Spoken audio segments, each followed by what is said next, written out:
ആരാണ് പറയുന്നത്? നമുക്ക് കുര്യൻ ജോസഫിനോട് തന്നെ ചോദിച്ചേക്കാം. തോമ എന്താണ് രണ്ട് കാര്യം പറഞ്ഞതായിട്ട് രേഖപ്പെടുത്തിയിരിക്കുന്നു യോഹന്നാൻ സുവിശേഷത്തില്? എന്തൊക്കെയാണ് തോമ പറഞ്ഞ രണ്ട് കാര്യം?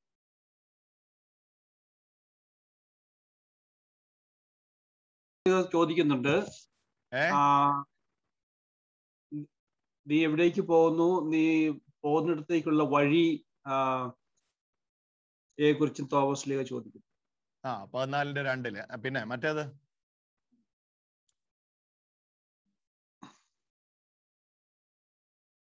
11 അധ്യായത്തിൽ എങ്ങാണ്ട് ചോദിക്കുന്നില്ലേ, അവനോടുകൂടെ മരിക്കാൻ നമുക്കും പോകാം. 11:16 അവനോടുകൂടെ മരിക്കാൻ നമുക്കും പോകാം, കർത്താവെ അങ്ങ് എവിടെയാണ് പോകുന്നത്? 14:2. അപ്പൊ ഈ തോമായുടെ ചോദ്യത്തോട് ബന്ധപ്പെട്ട് ഒരു പുതിയ ഒരു ദൈവശാസ്ത്രത്തിലെ ഒരു പുതിയ ചിന്ത തന്നെ എഗോ എയിമിയോട് ബന്ധപ്പെട്ട് കർത്താവ് പറയുന്നുണ്ട്. ആ ചിന്ത ഏതാണ്? ലൈസ പറയും. അപ്പൊ ഞാൻ പറഞ്ഞായിരുന്നു, ആ തോമ അങ്ങനെ ഒരു ചോദ്യം ചോദിച്ചില്ലായിരുന്നെങ്കിൽ, നീ എവിടെ പോകുന്നു എന്ന് ചോദിച്ചില്ലായിരുന്നെങ്കിൽ, ഒരു പക്ഷേ അങ്ങനെ ഒരു ദൈവശാസ്ത്ര എഗോ എയിമി ഇല്ലേ, അതിൻ്റെ അകത്തുള്ള പ്രഖ്യാപനമാണ്. 3 ആണെന്ന് യേശു പറയുന്നതാണ്. 14:6 ഞാനാണ് വഴിയും സത്യവും ജീവനും. കേട്ടോ, 14:6 കേട്ടോ, ഞാനാണ് വഴിയും സത്യവും ജീവനും. അപ്പൊ ഈ തോമസിനെ വെളിപ്പെടുത്തിയത് കമ്പയർ ചെയ്യായിരുന്നു. എന്തായിരുന്നു? അൾട്ടിമേറ്റ് റെവലേഷൻ ഓഫ് ഗോഡ് ആയിരുന്നു. അത് ഏതുമായിട്ടാണ് കമ്പയർ ചെയ്യുന്നത്? നമ്മുടെ സൂസൻ ചെറിയാനോട് ചോദിച്ചേക്കാം. സൂസൻ ചെറിയാൻ തോമസ് ചോദിച്ചപ്പോ ക്രിസ്തുവിനെ കുറിച്ചുള്ള വെളിപ്പാട് എന്ന് പറഞ്ഞിട്ട് പറഞ്ഞു, ഇത് അതുപോലല്ല, ഇത് ഏതുപോലെ അല്ല. ഞാനിങ്ങനെ പഴയ നിയമത്തിലെ ഉദാഹരണങ്ങളൊക്കെ 3 മോശയ്ക്കും ഏലിയായിക്കും ഏശയ്യായിക്കും ദൈവം വെളിപ്പാട് കൊടുത്തതുപോലെ അതുപോലെയുള്ള വെളിപ്പെടുത്തലല്ല. എവിടെ വെളിപ്പെട്ടു? മോശയ്ക്ക് സീനായി മലയിൽ. പിന്നെ യോശുവയ്ക്ക് എവിടെ? അല്ല, മറ്റേ അടുത്തയാളാരാ? മോശ കഴിഞ്ഞിട്ട് ആർക്കായിരുന്നു? ഏലിയായിക്ക് എവിടെ വെളിപ്പെട്ടു? അതറിയില്ല. മലയില് തീ ഇറക്കിയല്ലേ? വെളിപ്പെടുത്തതുപോലെ അല്ല, പക്ഷെ വെളിപ്പെട്ടു സ്വർഗീയ ദർശനത്തില്. പിന്നെ എന്നിട്ട് ഇതിന്റെ വ്യത്യാസം എന്തായിരുന്നു? അതുപോലെയുള്ള വെളിപ്പെടുത്തലല്ല, ഒരു പെർമനന്റ് ആയിട്ടുള്ള ഒരു വഴി, സ്ഥിരമായുള്ള ഒരു തുടർമാനമായ ഒരു വഴി, പിതാവിലേക്കുള്ള ഒരു വഴിയായിട്ടാണ് യേശു. അൾട്ടിമേറ്റ് റെവലേഷൻ അല്ലേ? മറ്റെല്ലാം ഭാഗികമായിരുന്നു, ഇത് പൂർണ്ണമായ വെളിപ്പെടുത്തലാണ് അല്ലേ? അതെ. Very good Susan Cherian. Thank you. Okay, പഴയ നിയമത്തിലെ ദൈവിക വെളിപ്പാടുകൾ പോലെ അല്ലായിരുന്നു അല്ലേ?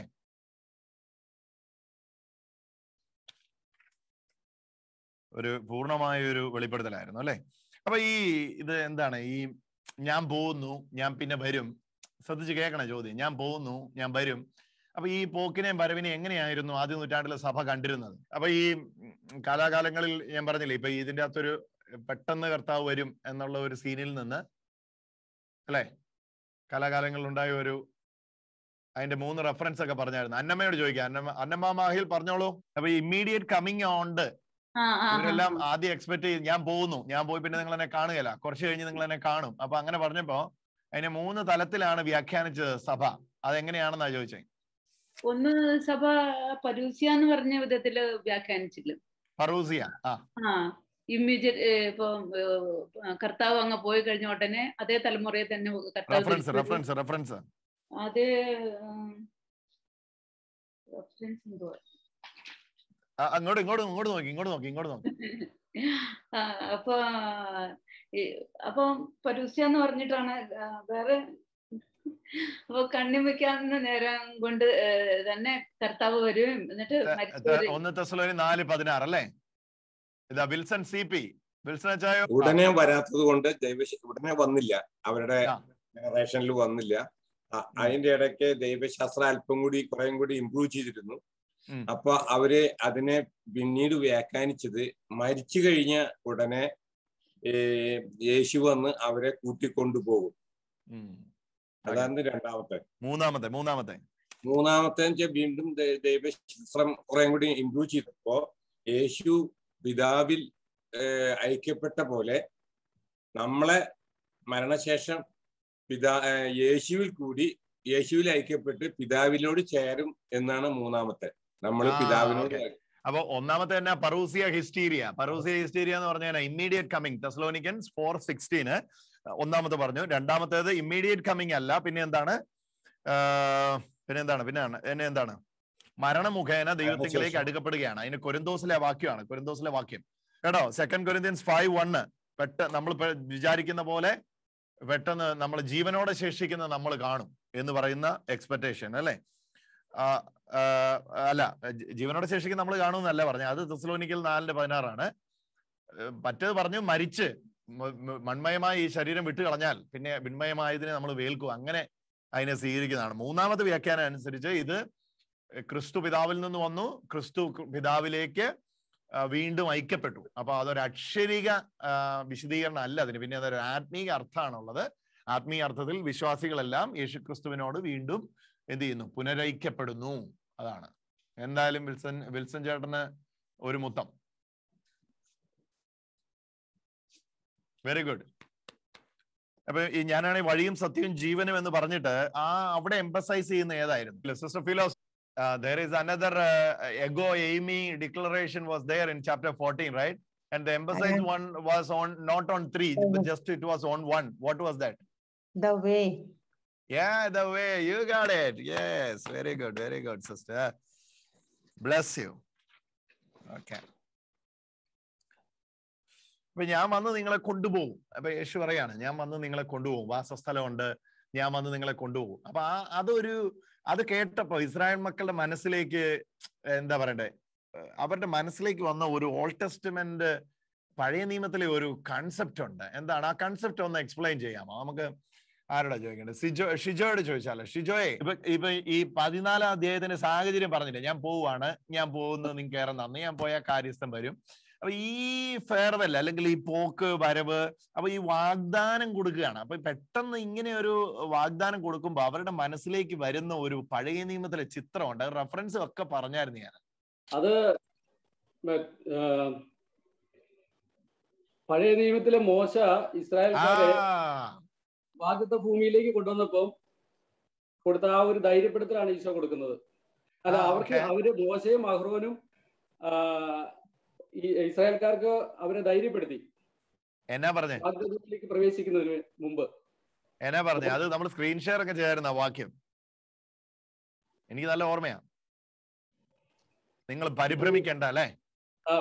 നിയമാവർത്തനം. അത് തന്നെ. ഓ, മുത്ത പറഞ്ഞോ. കറക്റ്റ് പാടല്ല, 1:33 അങ്ങനെ.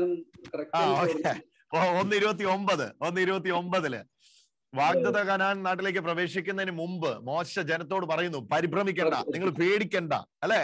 അതെ. മോശ അവിടെ യാത്ര അവസാനിപ്പിച്ച് വാഗ്ദത്ത ഭൂമിയിലേക്ക് പ്രവേശിക്കുന്നില്ല. അപ്പൊ ജോഷയുടെ നേതൃത്വത്തിലാണ് ഇസ്രായേൽക്കാർ വാഗ്ദത്ത ഭൂമിയിലേക്ക് പ്രവേശിക്കുന്നത്. നൂന്റെ മകനായ യോശുവ, ഞാനിവിടെ ഉണ്ടായിരുന്ന, സത്യം പറയാം, ഞാൻ കെട്ടിപ്പിടിച്ചൊരുമ്മാന്നേനെ. വിജയ് ചേട്ടൻ, എനിക്ക് വയ്യ, ഞാൻ എന്താ പറഞ്ഞ, കൃതാർത്ഥനായി. Very good Shijo brother, very good job. Okay, അപ്പം പിതാവിനും പുത്രനും പരിശുദ്ധാത്മാവിനും സ്തുതി. സർവശക്തനായ ദൈവമേ, വിശുദ്ധ യോഹന്നാന്റെ സുവിശേഷവുമായിട്ട് ഞങ്ങൾ അടുത്തു വരുന്നു. ഞങ്ങൾക്ക് അല്പമായ ജ്ഞാനമേ ഉള്ളൂ. അവിടുത്തെ ജ്ഞാനത്താൽ ഞങ്ങളെ പൂരിതമാക്കുകയും ഞങ്ങളെ ആഴമായി പഠിപ്പിക്കുകയും ചെയ്യുമാറാകണമേ. പ്രത്യേകിച്ച് ഇന്ന് ഞങ്ങൾക്ക് ഈ ശുശ്രൂഷ ഞങ്ങളുടെ എല്ലാം ജീവിതത്തിൽ വലിയൊരു പാഠമായി മാറുവാൻ, തിരുവെഴുത്തുകളിലൂടെ യാത്ര ചെയ്യാൻ, വിശുദ്ധ യോഹന്നാനോട്, ജൊണൈൻ ലിറ്ററേച്ചറിനോട് ചേർന്ന് സഞ്ചരിക്കാൻ, ഈശോയുടെ മാറോട് ചേർന്ന് നിന്ന പ്രിയ ശിഷ്യനോട് ചേർന്ന് നിന്ന് രഹസ്യങ്ങളെ മനസ്സിലാക്കാൻ ഞങ്ങൾക്ക് തരുന്ന വലിയ അവസരത്തിനായിട്ട് നന്ദി. ഇന്ന് ഈ ക്ലാസ്സിൽ സംബന്ധിക്കുന്ന എല്ലാ മക്കളെയും ആശീർവദിക്കണമേ. പ്രത്യേകമായ പരിജ്ഞാനത്താൽ എല്ലാവരെയും നിറയ്ക്കണമേ. കർത്താവായ ക്രിസ്തു വഴി സമർപ്പിക്കുന്ന പ്രാർത്ഥന കേട്ട് ഉത്തരമരുളുമാറാകണമേ. ആമേൻ. നോക്കൂ, നിങ്ങൾക്ക് ഓർമ്മയുള്ളതുപോലെ പെസഹായുടെ പിൻബലത്തിലാണ് യോഹന്നാൻ 13 മുതലുള്ള അധ്യായങ്ങൾ അവതരിപ്പിക്കുന്നതെങ്കിൽ കൂടെ ആ പെസഹായുടെ ദിവസം, ഒറ്റ ദിവസം എന്ന തലത്തിലല്ല യോഹന്നാൻ ഈ വിഷയങ്ങളെ അവതരിപ്പിക്കുന്നത്. അപ്പൊ അത് നമുക്ക് മനസ്സിലാക്കാൻ വേണ്ടി പല ഘട്ടങ്ങളിൽ പറഞ്ഞതാണ്. ഇപ്പൊ നമ്മൾ കഴിഞ്ഞ അധ്യായത്തിൽ കഴിഞ്ഞ പ്രാവശ്യം നമ്മൾ കാണുകയായിരുന്നു, അത്താഴത്തിന് ഇരിക്കുകയാണ്. അപ്പൊ യോഹന്നാന്റെ സുവിശേഷം നമ്മൾ കണ്ടപ്പം കണ്ടു, പെസഹായുടെ ആ രാത്രിയിലെ അത്താഴം എന്ന് എടുത്തു പറയുന്നില്ല, അന്ത്യത്താഴം എന്ന തലത്തിൽ എടുത്തു പറയുന്നില്ല, മറിച്ച് ഒരു രാത്രിയിലെ ഭക്ഷണം എന്ന രീതിയിൽ മാത്രമേ യോഹന്നാൻ അത് അവതരിപ്പിക്കുന്നുള്ളൂ. ഇതര സുവിശേഷകന്മാരിൽ നിന്ന് യോഹന്നാൻ പുലർത്തുന്ന വ്യത്യസ്തത അങ്ങനെയാണ്. അത് ഇപ്പം പെസഹായുടെ മുമ്പുള്ള ദിവസങ്ങളാകാം.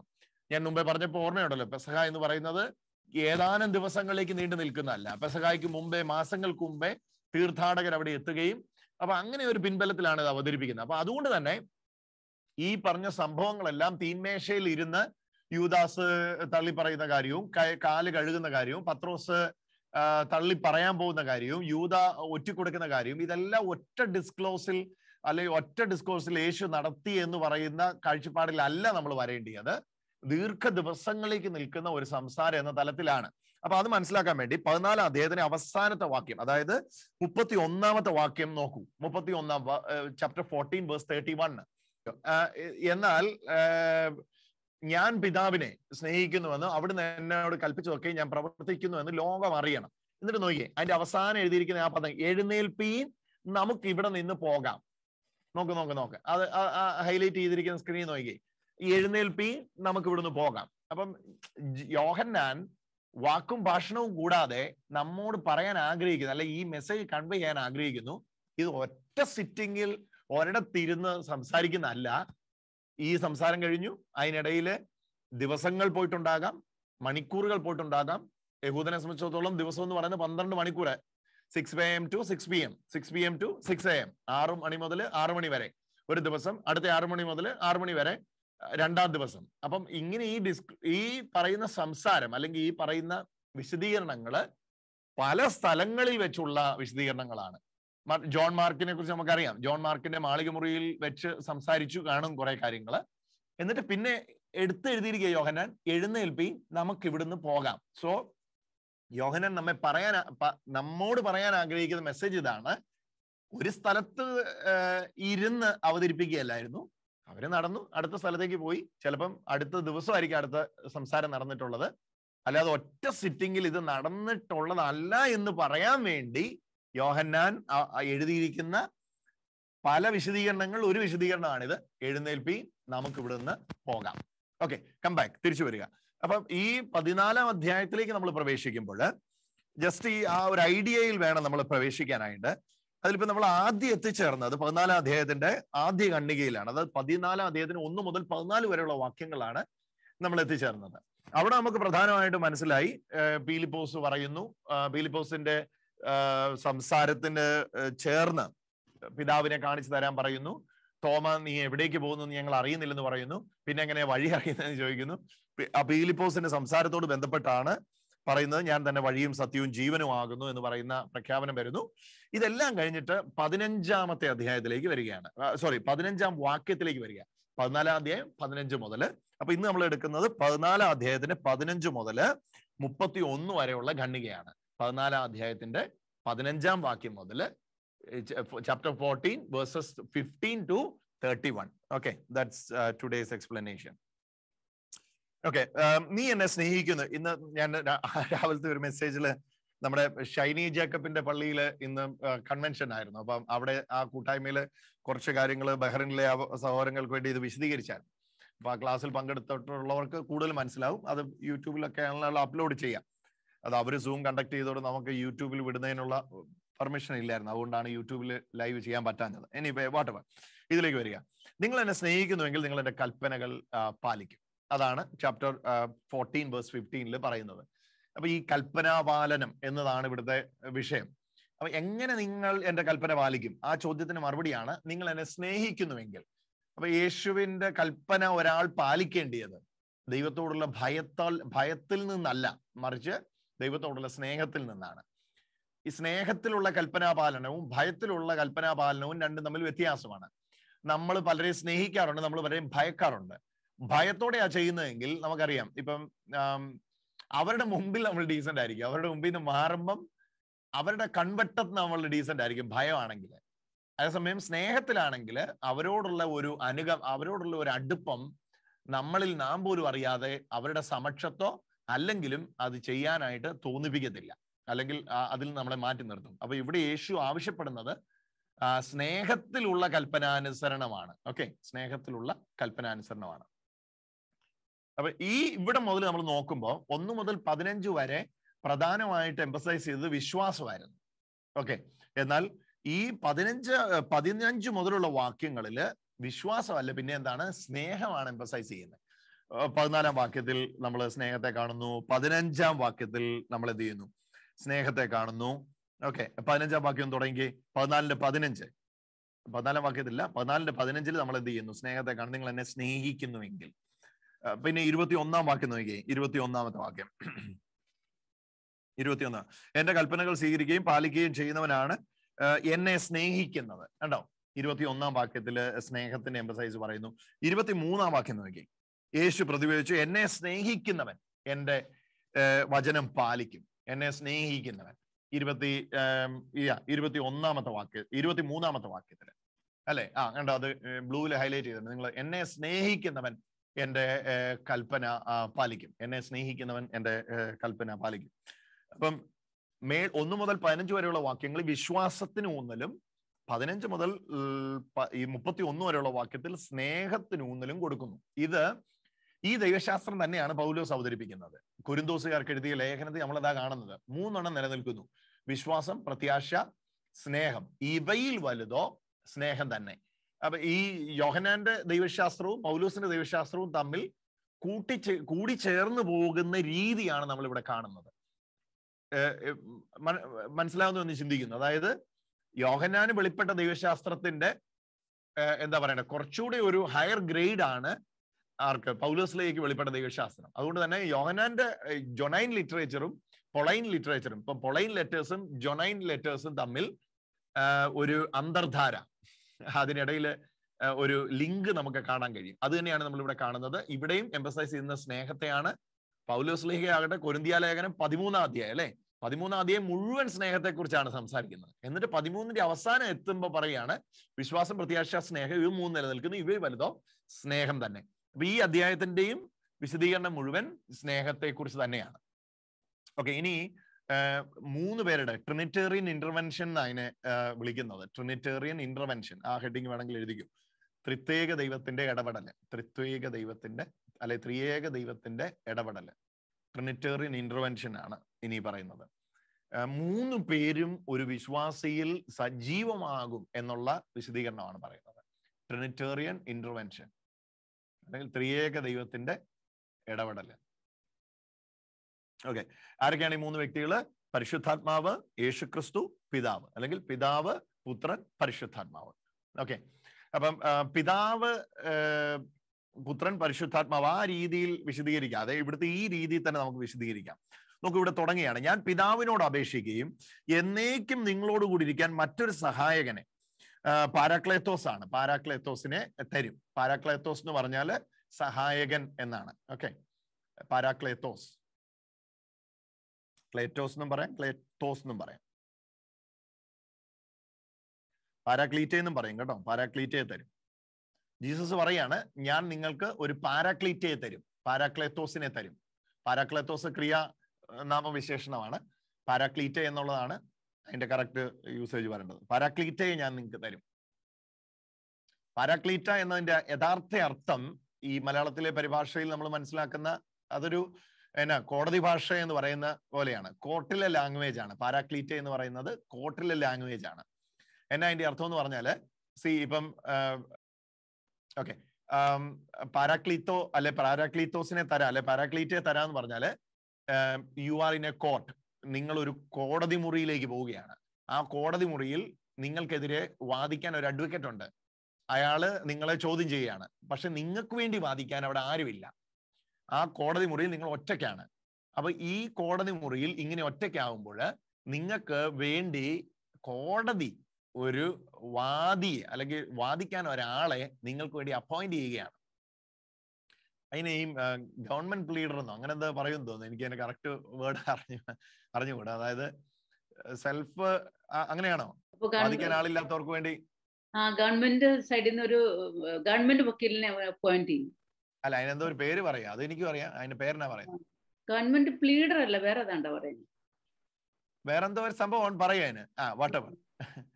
ഓക്കെ, ആ ഡിഫൻസ് വക്കീൽ വട്ടെവർ, നിങ്ങൾക്ക് ആശയം മനസ്സിലായല്ലോ, അതാണ്. ഓക്കെ, അപ്പൊ ഇപ്പൊ ഞാൻ പ്രതിസ്ഥാനം നിൽക്കുന്നു, എനിക്ക് വേണ്ടി സംസാരിക്കാൻ ആരുമില്ല. അപ്പൊ അങ്ങനെയുള്ള സമയത്ത് എനിക്ക് വേണ്ടി സഹായിക്കാനും എന്നെ സഹായിക്കാനും എന്റെ കാര്യം പറയാനും എന്നെ സഹായിക്കാനും വേണ്ടി അയക്കുന്ന ആ ഗ്രീക്കിലെ പാരാക്ലേറ്റോസ് അല്ലെങ്കിൽ പാരാക്ലേറ്റ എന്ന വാക്കിന്റെ അർത്ഥം ഇതാണ്, ദ ഹെൽപ്പർ. ഒരു അഡ്വക്കേറ്റ് ആണ്, ഹെൽപ്പർ ആണ്, കംഫോർട്ടർ എന്നുള്ള മീനിങ് ഉണ്ട്. എന്നെ ആശ്വസിപ്പിക്കുകയും എന്റെ പക്ഷത്ത് നിന്ന് എനിക്ക് വേണ്ടി സംസാരിക്കുകയും ചെയ്യുന്ന ഒരാളെ തരും. അപ്പം ആ പദമാണ് ഇവിടെ യോഹന്നാൻ ഉപയോഗിച്ചിരിക്കുന്നത്.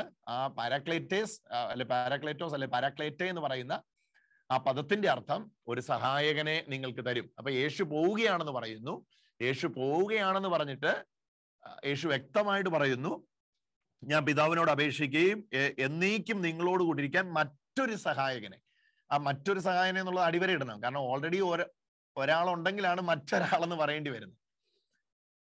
ഒരാളെ സഹായിക്കാനുള്ളെങ്കിൽ മറ്റൊരാളെന്ന് പറയേണ്ട ആവശ്യമില്ല. മറ്റൊരാൾ എന്ന് പറയുന്നെങ്കിൽ അതിന്റെ അർത്ഥം ഓൾറെഡി വേറെ ആരോ ഒരാളുണ്ട്, അയാളുടെ കൂടെ വേറൊരാളെയും കൂടെ തരും. അപ്പൊ ആ ഉള്ള ആൾ ആരാണ്? ആ ഉള്ള ആൾ യേശുക്രിസ്തു തന്നെയാണ്. അപ്പൊ യേശുക്രിസ്തു എന്ന പാരാക്ലേറ്റ ഉണ്ട്, അല്ലെങ്കിൽ പാരാക്ലേറ്റോസ് ഉണ്ട്.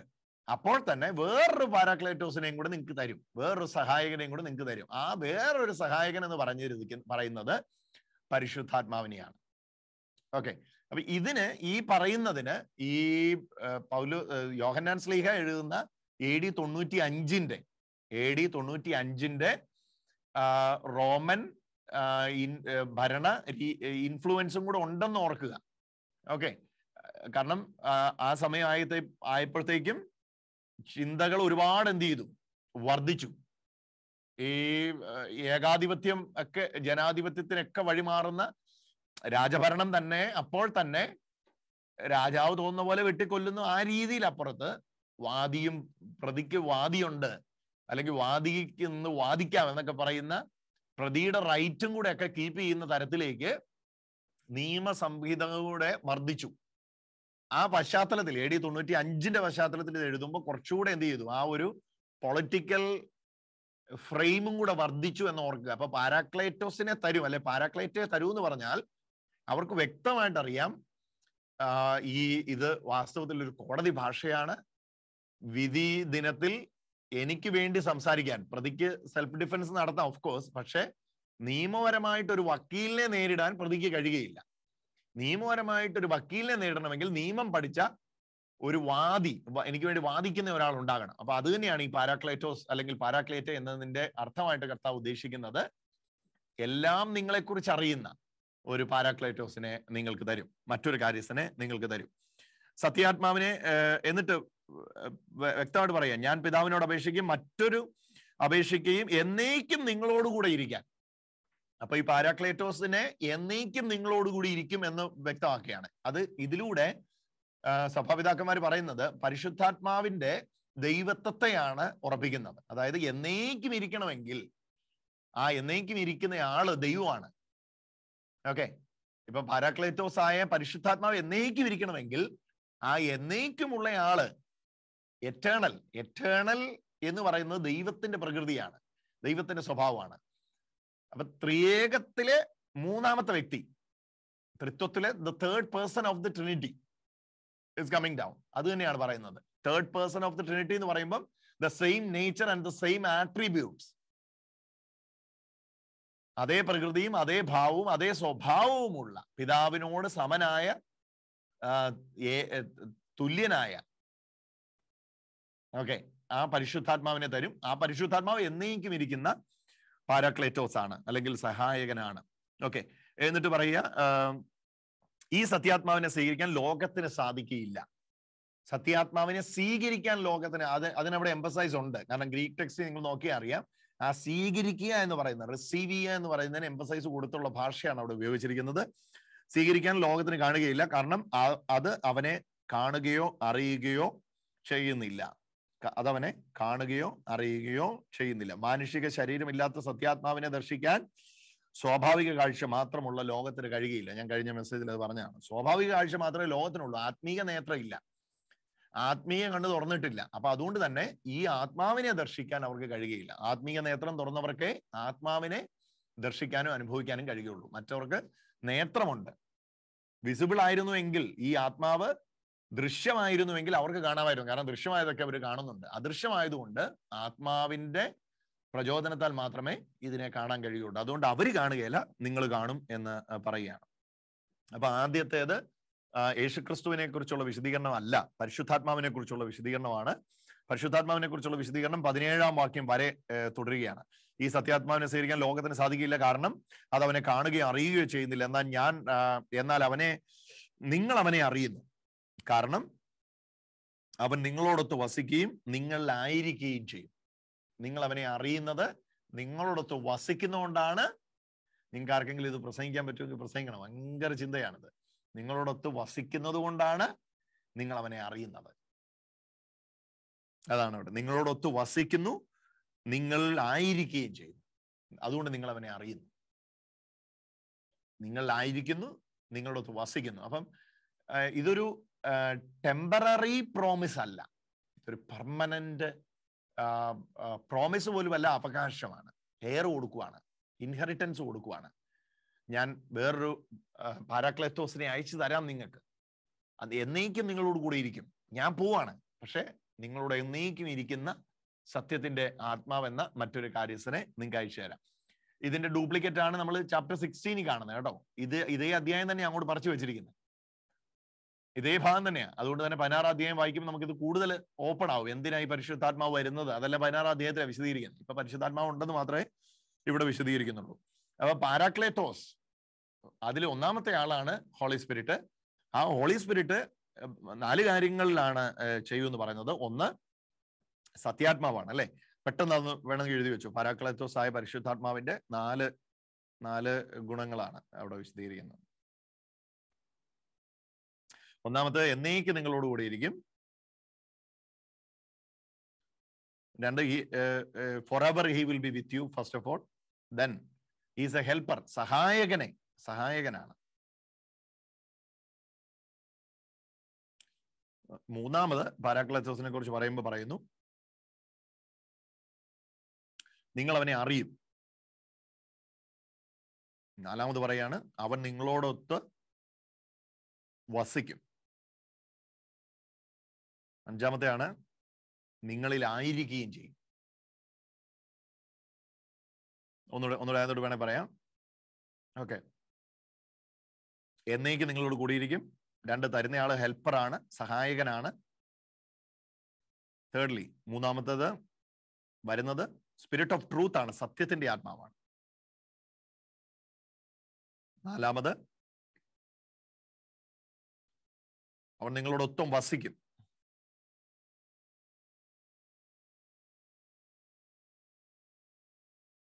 5, നിങ്ങളിലായിരിക്കും.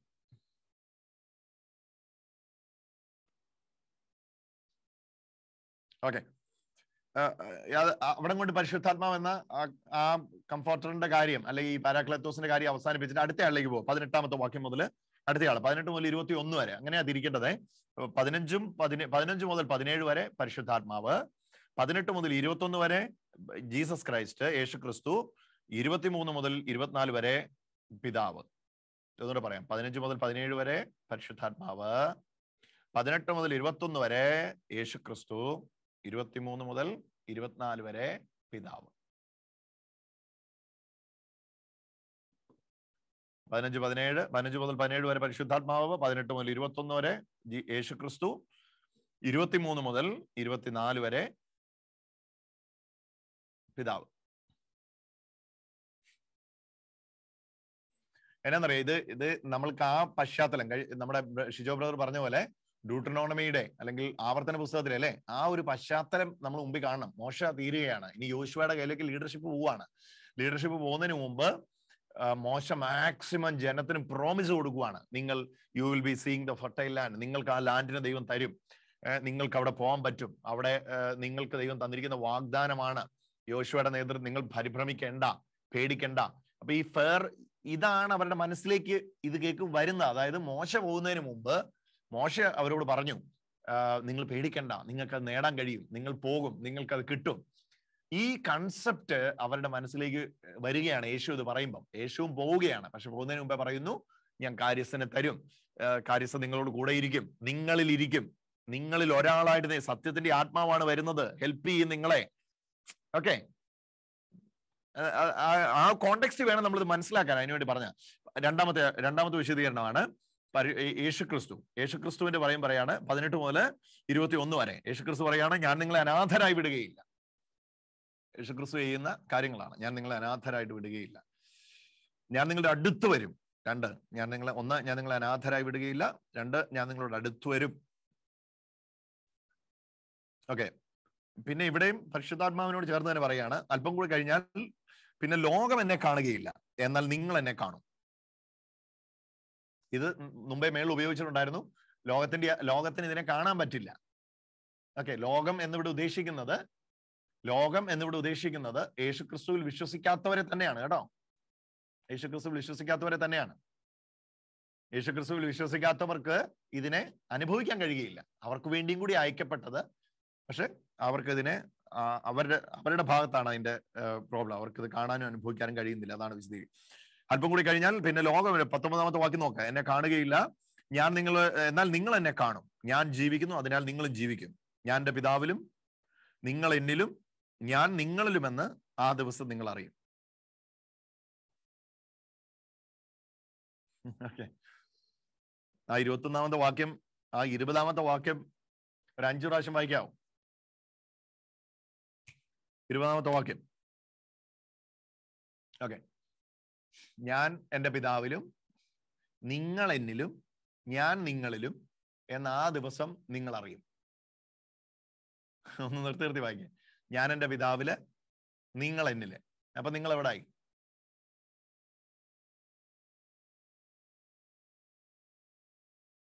മറുപടി പറയുന്ന ആരാണ്? പറയും. ഒന്നുകൂടെ ഞാൻ പറയാം. ഞാൻ എൻ്റെ പിതാവില്, നിങ്ങൾ എന്നില്. അപ്പൊ നിങ്ങൾ എവിടായി? ഒരുപാട് നന്ദി. ഓക്കെ, ഞാൻ എൻ്റെ പിതാവിലും നിങ്ങൾ എന്നിലും ഞാൻ നിങ്ങളിലും എന്ന് ആ ദിവസം നിങ്ങൾ അറിയും. ശരിക്കും പറഞ്ഞാല് ഈ യോഹന്നാൻ സുവിശേഷം 14-ാം അധ്യായത്തില് ഈ വാസസ്ഥലം ഇത് കുറച്ച് ലിബറലാണ്. നിങ്ങൾ അങ്ങനെ അതിനെ ചിന്തിക്കരുത്. കാരണം ഇത് ഇപ്പൊ ഞാൻ പറയുന്നത് നിങ്ങൾ അങ്ങനെ ഉൾക്കൊള്ളാൻ വേണ്ടിയല്ല കേട്ടോ. ഇച്ചിരി ലിബറലാണ്, ആ സെൻസിൽ അതിനെ എടുക്കാവുള്ളേ. ഇത് അതുപോലെ അങ്ങ് കണ്ണടച്ച് വിശ്വസിച്ചേക്കരുത് ഈ പറയുന്നത്. ഈ ആദ്യത്തെ വാക്യത്തിൽ പറയുന്നു, ഞാൻ ഇരിക്കുന്നിടത്ത് നിങ്ങൾ ഇരിക്കും, അല്ലെ? ഞാൻ വാസസ്ഥലം ഒരുക്കാൻ പോകുന്നു, ഞാൻ ഇരിക്കുന്നിടത്ത് ഇല്ലേ? 14-ാം അധ്യായത്തിന് 1-ാം വാക്യം. നിങ്ങളുടെ ഹൃദയം അസ്വസ്ഥമാകണ്ട, ദൈവത്തിൽ വിശ്വസിക്കുക, എന്നിൽ വിശ്വസിക്കുക. എന്റെ പിതാവിന്റെ ഭവനത്തിൽ അനേക വാസസ്ഥലമുണ്ട്. ഇല്ലായിരുന്നെങ്കിൽ ഞാൻ നിങ്ങൾ സ്ഥലം ഒരുക്കാൻ പോകാന്ന് പറയായിരുന്നു. ഞാൻ പോയി സ്ഥലം ഒരുക്കിയാൽ ഞാൻ ഇരിക്കുന്ന ഇടത്ത് നിങ്ങളുമായിരിക്കേണ്ടതിന് ഞാൻ വീണ്ടും വന്ന് നിങ്ങളെ കൂട്ടിക്കൊണ്ട് പോകും. ഞാൻ ഇരിക്കുന്ന ഇടത്ത് നിങ്ങളും ആവും. ഞാൻ എവിടെ ഇരിക്കുന്നേ? താഴെ പറഞ്ഞു, താഴോട്ട് വാ. ഇപ്പൊ കണ്ടു. ഞാൻ 20-ാമത്തെ വാക്യം. ഞാൻ ഇരിക്കുന്ന ഇടത്ത് നിങ്ങൾ ഇരിക്കും. അപ്പൊ ഞാൻ എവിടെ ഇരിക്കുന്നേ? ഞാൻ ഇരിക്കുന്നിടത്ത് നിങ്ങൾ ഇരിക്കും. ഞാൻ ഇരിക്കുന്നത്, ഞാൻ എൻ്റെ പിതാവിലും നിങ്ങൾ എന്നിലും. അപ്പൊ വാസസ്ഥലം എവിടെയാണ്? പിതാവിലാണ്. ഓക്കെ, ഇനി പിതാവുള്ള സ്ഥലം എവിടെയാണ്? പിതാവുള്ള സ്ഥലം സ്വർഗമാണ്. അപ്പൊ വാസസ്ഥലം എവിടെയാണ്? സ്വർഗം തന്നെയാണ്. ഇത് തന്നെ താഴേക്ക് വിശദീകരിക്കുന്നുണ്ട്. നോക്കിയോ, എന്റെ കൽപ്പനകൾ സ്വീകരിക്കുക.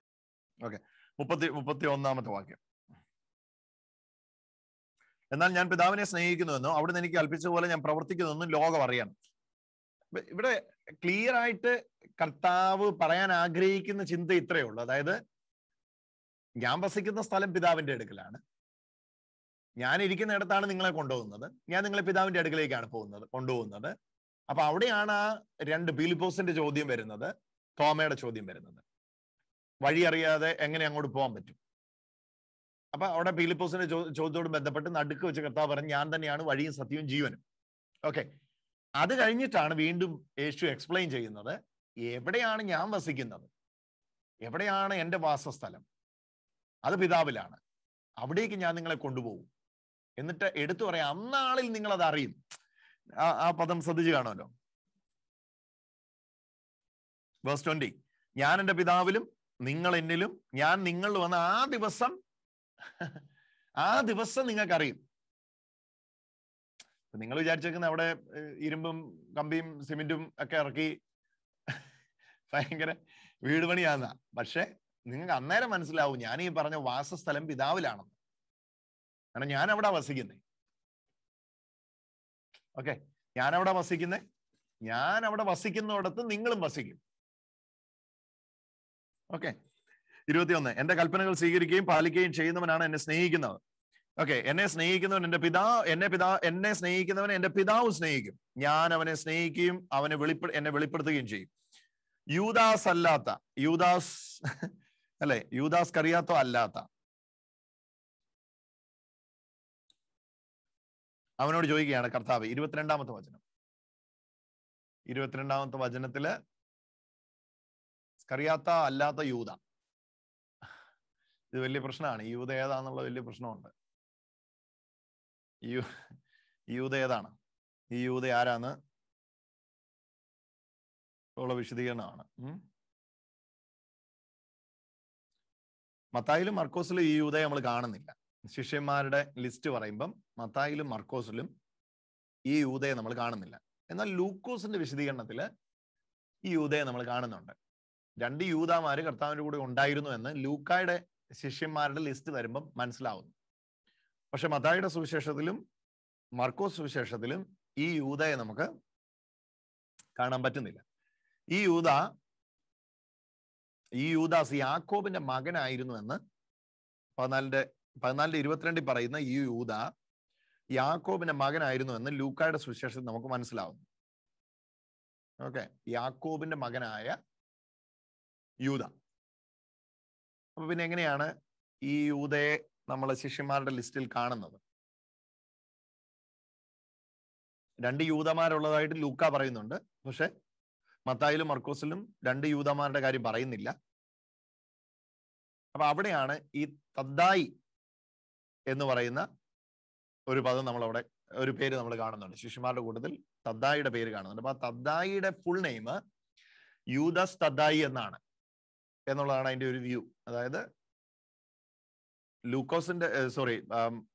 മത്തായി സുവിശേഷത്തിലും മർക്കോസ് സുവിശേഷത്തിലും തദ്ദായി എന്ന് പറയുന്ന ശിഷ്യനെ കാണുന്നുവെങ്കിൽ ആ തദ്ദായിയുടെ മുഴുവൻ പേര് തദ്ദായി യൂദസ് എന്നാണ് എന്നുള്ളതാണ് അതിനകത്തുണ്ടാകുന്ന ഒരു കൺക്ലൂഷൻ. അതുകൊണ്ടാണ് മത്തായിലും മർക്കോസിലും കാണാത്തത്.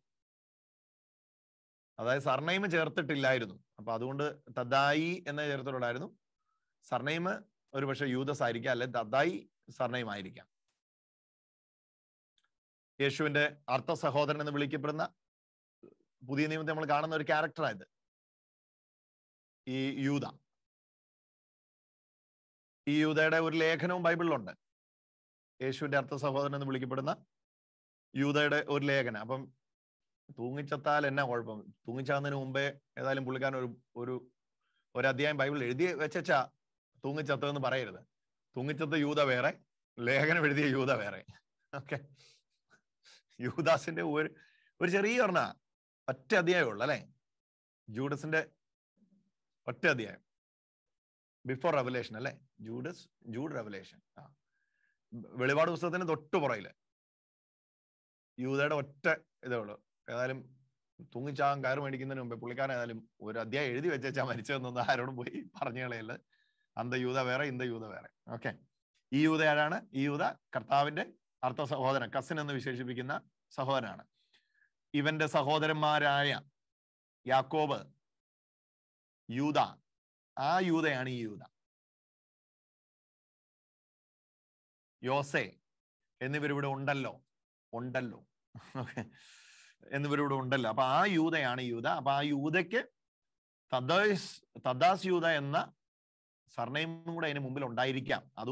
അതുകൊണ്ടായിരിക്കാം മത്തായിലും മർക്കോസിലും നമ്മൾ ഈ യൂദയുടെ പേര് കാണാം, തദ്ദായിയുടെ പേര് കാണുന്നത്. അങ്ങനെ ഒരു കൺക്ലൂഷനിലാണ് എത്തിച്ചേരുന്നത്. വേറെ ഒരു പാരമ്പര്യവും അതിൻ്റെ അകത്തുണ്ട്. ഇത് പല പാരമ്പര്യങ്ങളിൽ നിന്ന് അത് രൂപപ്പെടുന്നതെന്ന് അറിയാലോ. യൂദസ് തോമസ് ദിദിമോസ്. ഇത് മൂന്നും ഒരാളാണെന്നുള്ള, യൂദസ്, തോമസ്, ദിദിമോസ് എന്ന് പറയുന്ന ഒരാളാണ്. ഒരാളുടെ 3 പേര്, യൂദസ്, തോമസ്, ദിദിമസ് എന്ന് പറയുന്ന ഒരു പേരാണെന്നുള്ള ഒരു പാരമ്പര്യവും അതിൻ്റെ അകത്തുണ്ട്. എന്തായിരുന്നാലും യൂദ ഇവിടെ ഒരു നിർണായകമായ ചോദ്യം ചോദിക്കുകയാണ്. നീ എങ്ങനെയാണ് നിന്നെ തന്നെ വെളിപ്പെടുത്താൻ പോകുന്നത് എന്നുള്ള ഒരു നിർണായകമായ ചോദ്യം. യേശു പ്രതിവേദിക്കുകയാണ് അതിന് മറുപടി. 22-ാമത്തെ വാക്യം. യേശു പ്രതിവേദിച്ചു, എന്നെ സ്നേഹിക്കുന്നവൻ എൻ്റെ വചനം പാലിക്കും. എൻ്റെ പിതാവ് അല്ലെ, എന്നെ സ്നേഹിക്കുന്നവൻ എൻ്റെ വചനം പാലിക്കുന്നു. എൻ്റെ പിതാവ് അവനെ സ്നേഹിക്കുകയും ചെയ്യുന്നു. ഞങ്ങൾ അവന്റെ അടുക്കൽ വന്ന് അവനിൽ വാസമുറപ്പിക്കുകയും ചെയ്യും. അപ്പൊ ഇവിടെയാണ് നമ്മൾ 3-ാമത്തെ പേഴ്സണെ കാണുന്നത്.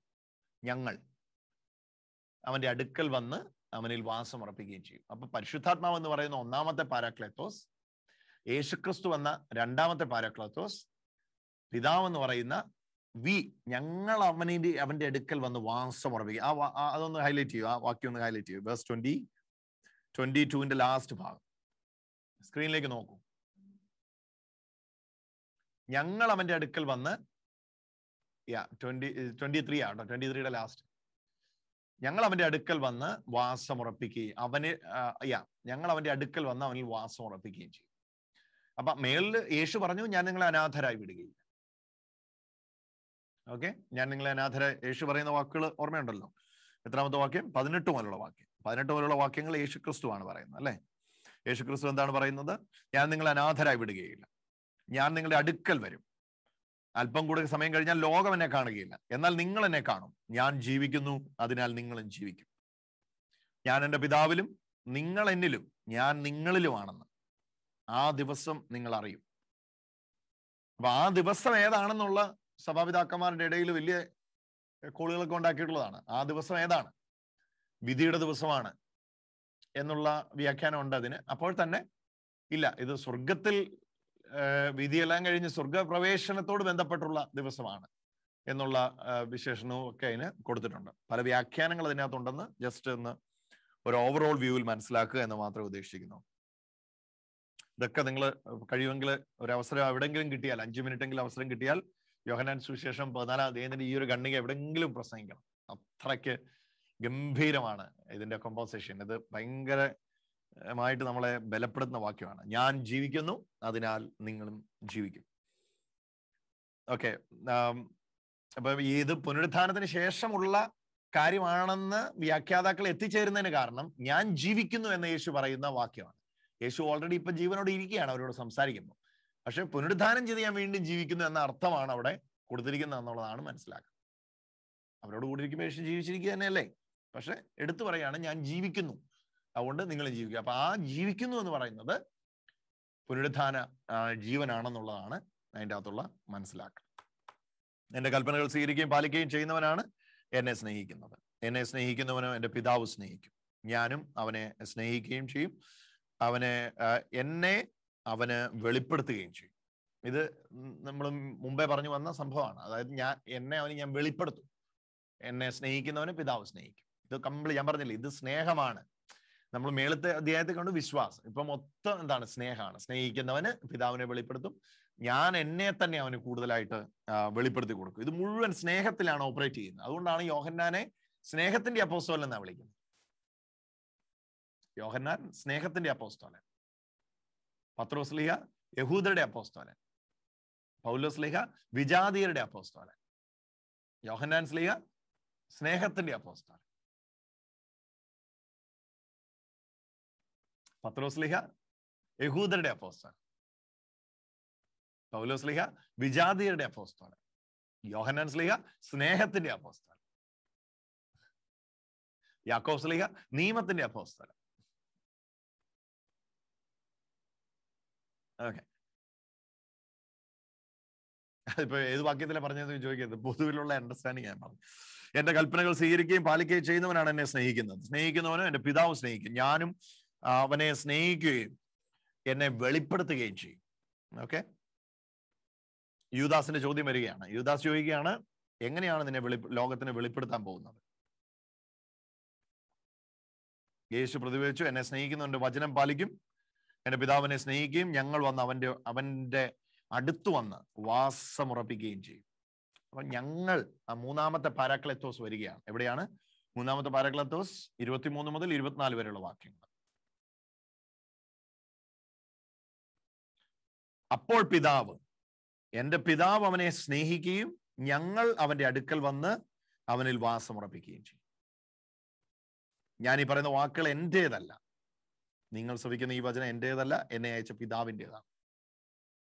ഞാൻ നിങ്ങളോട് കൂടി ഇരിക്കുമ്പോൾ തന്നെ ഞാൻ നിങ്ങളോട് പറഞ്ഞിരിക്കുന്നു. എന്നാൽ എന്റെ നാമത്തിൽ അയക്കാനുള്ള പരിശുദ്ധാത്മാവെന്ന സഹായകൻ വന്ന് നിങ്ങളെ എല്ലാ കാര്യങ്ങളും പഠിപ്പിക്കുകയും ഞാൻ നിങ്ങളോട് പറഞ്ഞതെല്ലാം നിങ്ങളെ അനുസ്മരിപ്പിക്കുകയും ചെയ്യും. പാരാക്ലേറ്റോസ്, ഫസ്റ്റ് പാരാക്ലേറ്റോസ് വരികയാണ്. അപ്പൊ ഇവിടെ രണ്ട് ചോദ്യമാണ്. ഒന്ന്, യേശു പോവുകയാണോ? പരിശുദ്ധാത്മാവ് മാത്രം ഇനിയുള്ളോ? അപ്പം യേശു പറയാണ്, പരിശുദ്ധാത്മാവ് വരും, പക്ഷേ ഞാൻ നിങ്ങളെ അനാഥരായി വിടുകയില്ല. അപ്പൊ പിന്നെ പിതാവോ? എന്നിട്ട് പറയാം, ഞങ്ങൾ വന്ന് നിങ്ങളെ വസിക്കും. ഞങ്ങൾ വന്ന് നിങ്ങളെ വസിക്കും. ഞാനും യേശുവും വന്ന് നിങ്ങളെ വസിക്കും. അപ്പൊ അവിടെയാണ് ആ കമ്മ്യൂണൽ ലവ്. നമ്മോട് ഇതായിരുന്നു ഏദനിലെ ദൈവത്തിന്റെ സ്വപ്നം, മനുഷ്യരോട് കൂടെ വസിക്കുക. ഓക്കെ, ടാബർനാക്കൾ സമാഗമന കൂടാരം എന്ന് പറയുന്നതിന് ഇതായിരുന്നു. സാക്ഷി കൂടാരം എന്ന് പറയുന്നത് ഇത് തന്നെയായിരുന്നു. സമാഗമനമാണ്. ആരൊക്കെയാ സമമായിട്ട് ആഗമിക്കുന്നത്? ദൈവവും മനുഷ്യനും ആഗമനം ഒന്നിച്ച് കൂടുവാണ് ഒരു സ്ഥലത്ത്. അതൊരു കൂടാരത്തിലാണ്. അപ്പൊ ആ കൂടാരത്തെ ആഗമന ആരൊക്കെയാ ഈ സമമായിട്ട് ആഗമിക്കുന്നത്? ദൈവവും മനുഷ്യനും. അപ്പൊ അന്നും എന്നും ദൈവത്തിന്റെ സ്വപ്നം മനുഷ്യന്റെ കൂടെ വസിക്കുക, മനുഷ്യന്റെ കൂടെ വസിക്കുക. ഇപ്പൊ ആ പദ്ധതി യേശുക്രിസ്തുവിലൂടെ വീണ്ടും ഇത് റീഇനിഷ്യേറ്റ് ചെയ്യുക. അതെവിടെ നമ്മൾ കാണുന്നത്? ഞങ്ങൾ വന്ന് വസിക്കും, സ്ഥിരമായിട്ട് ഡ്വെല്ലിംഗ് പ്ലേസ് ആക്കും നിങ്ങളെ. അതവിടെ പറയുന്നത്. ഞങ്ങൾ വന്ന് നിങ്ങളെ ഞങ്ങളുടെ വാസസ്ഥലമാക്കി നിങ്ങളെ മാറ്റും. പരിശുദ്ധാത്മാവെന്ന സഹായകൻ. അപ്പൊ ഇവിടെ ഇനിയാണ് നമ്മൾ മനസ്സിലാക്കുന്നത്, ഇവര് തമ്മിൽ വൈരുദ്ധ്യമില്ല. ആരൊക്കെ തമ്മിൽ? പിതാവ് വന്നൊന്ന് പഠിപ്പിച്ചു, പരിശുദ്ധാത്മാവ് വേറൊന്ന് പഠിപ്പിച്ചു, യേശു വന്ന് വേറൊന്ന് പഠിപ്പിച്ചു. അങ്ങനല്ല. ഈ വാക്യം ഒന്ന് വളരെ ശ്രദ്ധിക്കൂ. 26-ാമത്തെ വാക്യം ഒന്ന് സ്ക്രീനിൽ കാണിക്കൂ. എന്നാൽ എന്റെ നാമത്തിൽ പിതാവ് അയക്കുന്ന സഹായകനായ പരിശുദ്ധാത്മാവ് എല്ലാ കാര്യങ്ങളും നിങ്ങളെ പഠിപ്പിക്കുകയും, കണ്ടോ, എല്ലാ കാര്യങ്ങളും നിങ്ങളെ പഠിപ്പിക്കുകയും ഞാൻ നിങ്ങളോട് പറഞ്ഞതെല്ലാം നിങ്ങളെ അനുസ്മരിപ്പിക്കുകയും ചെയ്യും. അപ്പം അയക്കുന്ന ആരാണ്? പിതാവാണ്. അപ്പം നോക്കിക്കോണം, അയക്കുന്ന ആരാണ്? പിതാവാണ്. അയക്കപ്പെട്ടത് ആരാണ്? പരിശുദ്ധാത്മാവാണ്. എന്നാ ചെയ്യും പരിശുദ്ധാത്മാവ് വന്ന്? യേശു പറഞ്ഞതെല്ലാം നിങ്ങളെ, കണ്ടോ, പരിശുദ്ധാത്മാവ് നിങ്ങളെ എല്ലാ കാര്യങ്ങളും പഠിപ്പിക്കുകയും ഞാൻ നിങ്ങളോട് പറഞ്ഞതെല്ലാം നിങ്ങളെ അനുസ്മരിപ്പിക്കുകയും ചെയ്യും. ട്രിനിറ്റേറിയൻ ഇന്റർവെൻഷനാ. ഇതാ ഞാൻ ആദ്യം ആ ഹെഡിങ് എഴുതാൻ പറഞ്ഞു. ത്രിത്വേക ദൈവത്തിന്റെ ഇടപെടലാണ്. പരിശുദ്ധാത്മാവിനെ ആരയക്കും? പിതാവായിരിക്കും. ആരുടെ നാമത്തിലായിരിക്കും? എന്റെ നാമത്തിലായിരിക്കും.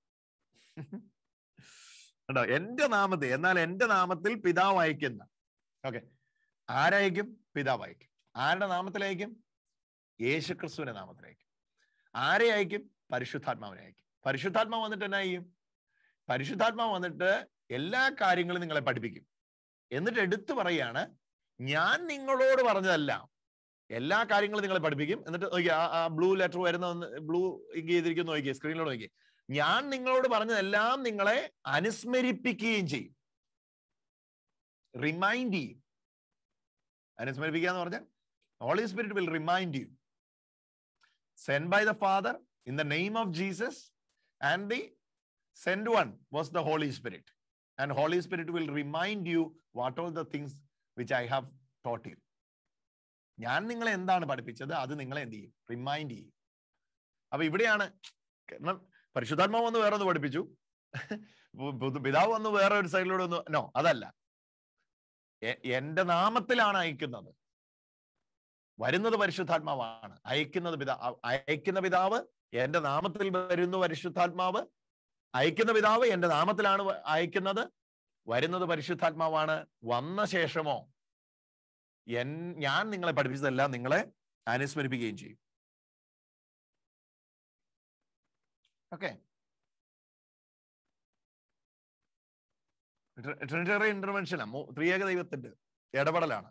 പിതാവാണ് അയക്കുന്നത്, പുത്രന്റെ നാമത്തിലാണ് അയക്കുന്നത്, പരിശുദ്ധാത്മാവാണ് വരുന്നത്. പക്ഷെ പരിശുദ്ധാത്മാവ് വന്നിട്ട് എന്താണോ യേശു പഠിപ്പിച്ചത് അതെന്ത് ചെയ്യും? ഓർമ്മിപ്പിക്കും. കാരണം പരിശുദ്ധാത്മാവ് വന്നു കഴിയുമ്പോഴേ ഈ പഠിപ്പിച്ചതെല്ലാം ഇവർക്ക് മനസ്സിലാവുള്ളൂ. ഒത്തിരി ക്ലാസ് ഒക്കെ എടുത്തിട്ടുണ്ട്, ഒന്നും മനസ്സിലായിട്ടില്ല. പക്ഷെ പരിശുദ്ധാത്മാവ് പാരാക്ലേത്തോസ് വരും. പാരാക്ലേത്തോസ് വന്നിട്ട് എന്ത് ചെയ്യും? പഠിപ്പിക്കും നിങ്ങളെ. അപ്പം പരിശുദ്ധാത്മാവ് വന്ന് ചെയ്യുന്നത് എന്തൊക്കെയാണ്? യേശു വന്നിട്ട് ചെയ്യുന്നത് എന്തൊക്കെയാണ്? പിതാവ് വന്നിട്ട് ചെയ്തത് എന്തൊക്കെയാണ്? അത് മൂന്ന് ഞാൻ ചോദിക്കും കേട്ടോ. പരിശുദ്ധാത്മാവ് വരുമ്പോൾ ചെയ്യുന്ന അഞ്ച് കാര്യം, യേശു വരുമ്പോൾ ചെയ്യുന്ന 3 കാര്യം, പിതാവ് വരുമ്പോൾ ചെയ്യുന്ന 2 കാര്യം. ഓക്കെ, പിതാവ് വരുമ്പോൾ എന്നാ ചെയ്യുന്നത്? അത് നമ്മളിവിടെ വായിച്ചു. ഇനി വായിക്കണോ? വായിക്കണം. 24-ാമത്തെ വാക്യം ഇനിയും വായിക്കണം. പിതാവ് വരുമ്പോൾ എന്നാ ചെയ്യും? പിതാവ് വന്ന് നിങ്ങളെ സ്നേഹിക്കും. ഒന്നാമത് പിതാവ് വന്ന് സ്നേഹിക്കും. രണ്ടാമത്തത് നിങ്ങളിൽ വന്ന് വാസമുറപ്പിക്കും. യേശു വന്നിട്ട് എന്നാ ചെയ്യും? 18-ാം വാക്യം, 18 മുതലുള്ള വാക്യം. യേശു വന്നിട്ട് എന്നാ ചെയ്യും? അനാഥരായി വിടത്തില്ല. രണ്ടാമത് പറഞ്ഞ് ഞാൻ നിങ്ങളുടെ അടുക്ക വരും.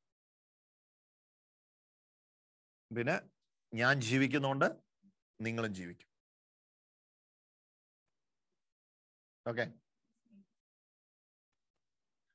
അപ്പം പരിശുദ്ധാത്മാവ് വന്ന് 4 കാര്യം ചെയ്യും, യേശു വന്ന് 3 കാര്യം ചെയ്യും, പിതാവ് വന്ന് 2 കാര്യം ചെയ്യും. അങ്ങനെ ഓർത്താൽ മതി എളുപ്പത്തില്.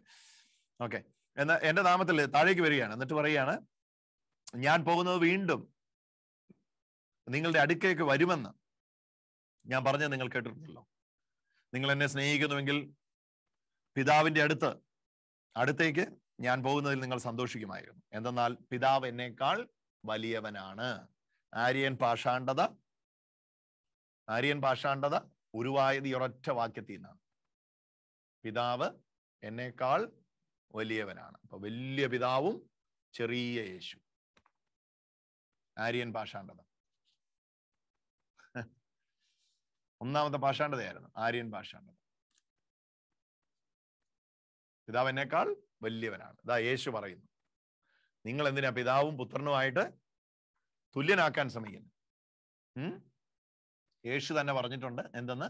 പിതാവ് എന്നേക്കാൾ വലിയവനാണ്. അപ്പൊ വലിയ പിതാവിന്റെ ചെറിയ മകൻ. പിതാവ് എന്നേക്കാൾ വലിയവനാണ്. അപ്പൊ എങ്ങനെയാ അതിനെ കാണണ്ടേ? അപ്പൊ അവിടെ എന്താണ്? യേശുക്രിസ്തുവിന്റെ ദൈവത്വത്തെ ഈ കാര്യത്തിൽ നിഷേധിച്ചു. അയക്കുന്ന പിതാവ്, ഇവിടെ എല്ലാം പിതാവിനെയാണ് എന്ത് ചെയ്യുന്നത്? വലുതായിട്ട് കാണുന്നത്. പിതാവ് അയക്കുന്നു, പിതാവ് അയക്കുന്നു. ആരെ അയക്കുന്നു? പരിശുദ്ധാത്മാവിനെ അയക്കുന്നു. പിതാവ് ആരെ അയക്കുന്നു? പുത്രനെ അയക്കുന്നു. അപ്പൊ വലിയ പിതാവ്. പിന്നെ എന്തിനു ഇത്ര വിഷമിക്കുന്നത്? കർത്താവ് തന്നെ പറഞ്ഞിരിക്കുന്നു, പിതാവ് എന്നേക്കാൾ വലിയവൻ. എത്രാമത്തെ വാക്യം? 28-ന്റെ അവസാന ഭാഗം. എന്തെന്നാൽ പിതാവ് എന്നേക്കാൾ വലിയവനാണ്. അപ്പൊ ഈ വലിയവനാണ് എന്ന ആ വാക്കിനെ നമ്മൾ എങ്ങനെയാണ് മനസ്സിലാക്കേണ്ടത്? ഒന്ന് പെട്ടെന്ന് നമുക്ക് കേൾക്കാമേ. വലിയവനാണ് എന്ന് പറയുമ്പം അതിന്റെ അർത്ഥം എന്താണ്? സഭാപിതാക്കന്മാര് കർത്താവും സ്വർഗീയ പിതാവും തമ്മിലുള്ള ബന്ധത്തിന്റെ 2 തലമായിട്ടാണ് ഈ വാക്യത്തെ കണ്ടിട്ടുള്ളത്. ഓക്കെ, ദൈവത്തോട് സമനായിരുന്ന പുത്രൻ. ഇത് മനസ്സിലാക്കിയാൽ മതി, നിങ്ങളിപ്പോ എഴുതണമെന്നില്ല, ഇങ്ങോട്ട് നോക്കി മനസ്സിലാക്കിക്കാം. ദൈവത്തോട് സമനായിരുന്ന പുത്രൻ മനുഷ്യാവതാരം അല്ലെങ്കിൽ മനുഷ്യനായി ഭൂമിയിലേക്ക് വരുവാൻ വേണ്ടി ജനിക്കാൻ തയ്യാറാകുന്നു, അല്ലെങ്കിൽ ജനനം എടുക്കുന്നു, ബോഡി സ്വീകരിക്കുന്നു, ശരീരം സ്വീകരിക്കുന്നു. ആ ശരീര സ്വീകരണത്തിൽ മനുഷ്യനായി നിന്നുകൊണ്ട് തന്റെ മനുഷ്യത്വത്തിൽ അവിടെ സംസാരിക്കുകയാണ്. പൂർണ്ണ ദൈവത്വത്തിൽ മാത്രം നിൽക്കുന്ന പിതാവ് മനുഷ്യത്വത്തിലും വന്നു നിൽക്കുന്ന എന്നേക്കാൾ വലിയവനാണ്. മനസ്സിലാവുന്ന ആശയം? ഇൻകാർണേറ്റഡ് ഹ്യൂമൻ ഫോമിൽ യേശുക്രിസ്തു വന്നിരിക്കുകയാണ്. അപ്പൊ പൂർണ്ണ മനുഷ്യനും പൂർണ്ണ ദൈവവുമായി നിൽക്കുന്ന പുത്രൻ, എന്നാൽ പൂർണ്ണ ദൈവവുമായി മാത്രം നിൽക്കുന്ന പിതാവ്. സ്വാഭാവികമായും താഴ്ച വന്നവനായി അവനെ നമുക്ക് കാണുന്നത്. എബ്രായ ലേഖനത്തിൽ അങ്ങനെ പറയുന്നു, ദൂതന്മാരെക്കാൾ താഴ്ച വന്നവനായി അവനെ നമ്മൾ കാണുന്നു. ആ താഴ്ചയിൽ നിന്നുകൊണ്ടാണ് പുത്രൻ പറയുന്നത്, പിതാവ് എന്നേക്കാൾ വലിയവനാണ്. കറക്റ്റ് അവിടുത്തെ ആ ട്രാൻസ്ലേഷൻ നമ്മൾ മനസ്സിലാക്കേണ്ടത് പിതാവ് എന്നേക്കാൾ ഉയർന്ന പൊസിഷനിൽ ഇപ്പോഴുള്ള ആളാണ്.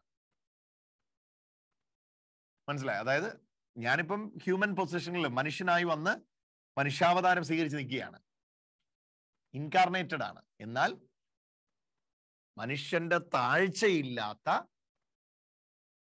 ദൈവത്തിന്റെ ഉയർച്ച മാത്രമുള്ള, ആ വാക്കുകൾ ശ്രദ്ധിക്കും, മനുഷ്യന്റെ താഴ്ചയില്ലാത്ത ദൈവത്തിന്റെ ഉയർച്ച മാത്രമുള്ള പിതാവ്. അവിടെ നിൽക്കുമ്പം പിതാവ് എന്താണ്? എന്നേക്കാൾ വലിയവനാണ്. എന്നാൽ ഇതേ അധ്യായത്തിൽ തന്നെ പുത്രൻ പിതാവിന് തുല്യനാണ് എന്നുറപ്പിക്കുന്ന അനേക വാക്യങ്ങളാണ്. ഞങ്ങൾ വന്ന് വാസം ചെയ്യും, അല്ലെ? നമ്മൾ 23-ാമത്തെ വാക്യത്തിൽ കണ്ടു, ഞങ്ങൾ വന്ന്, ഞാനും പിതാവും വന്ന് വാസം ചെയ്യും.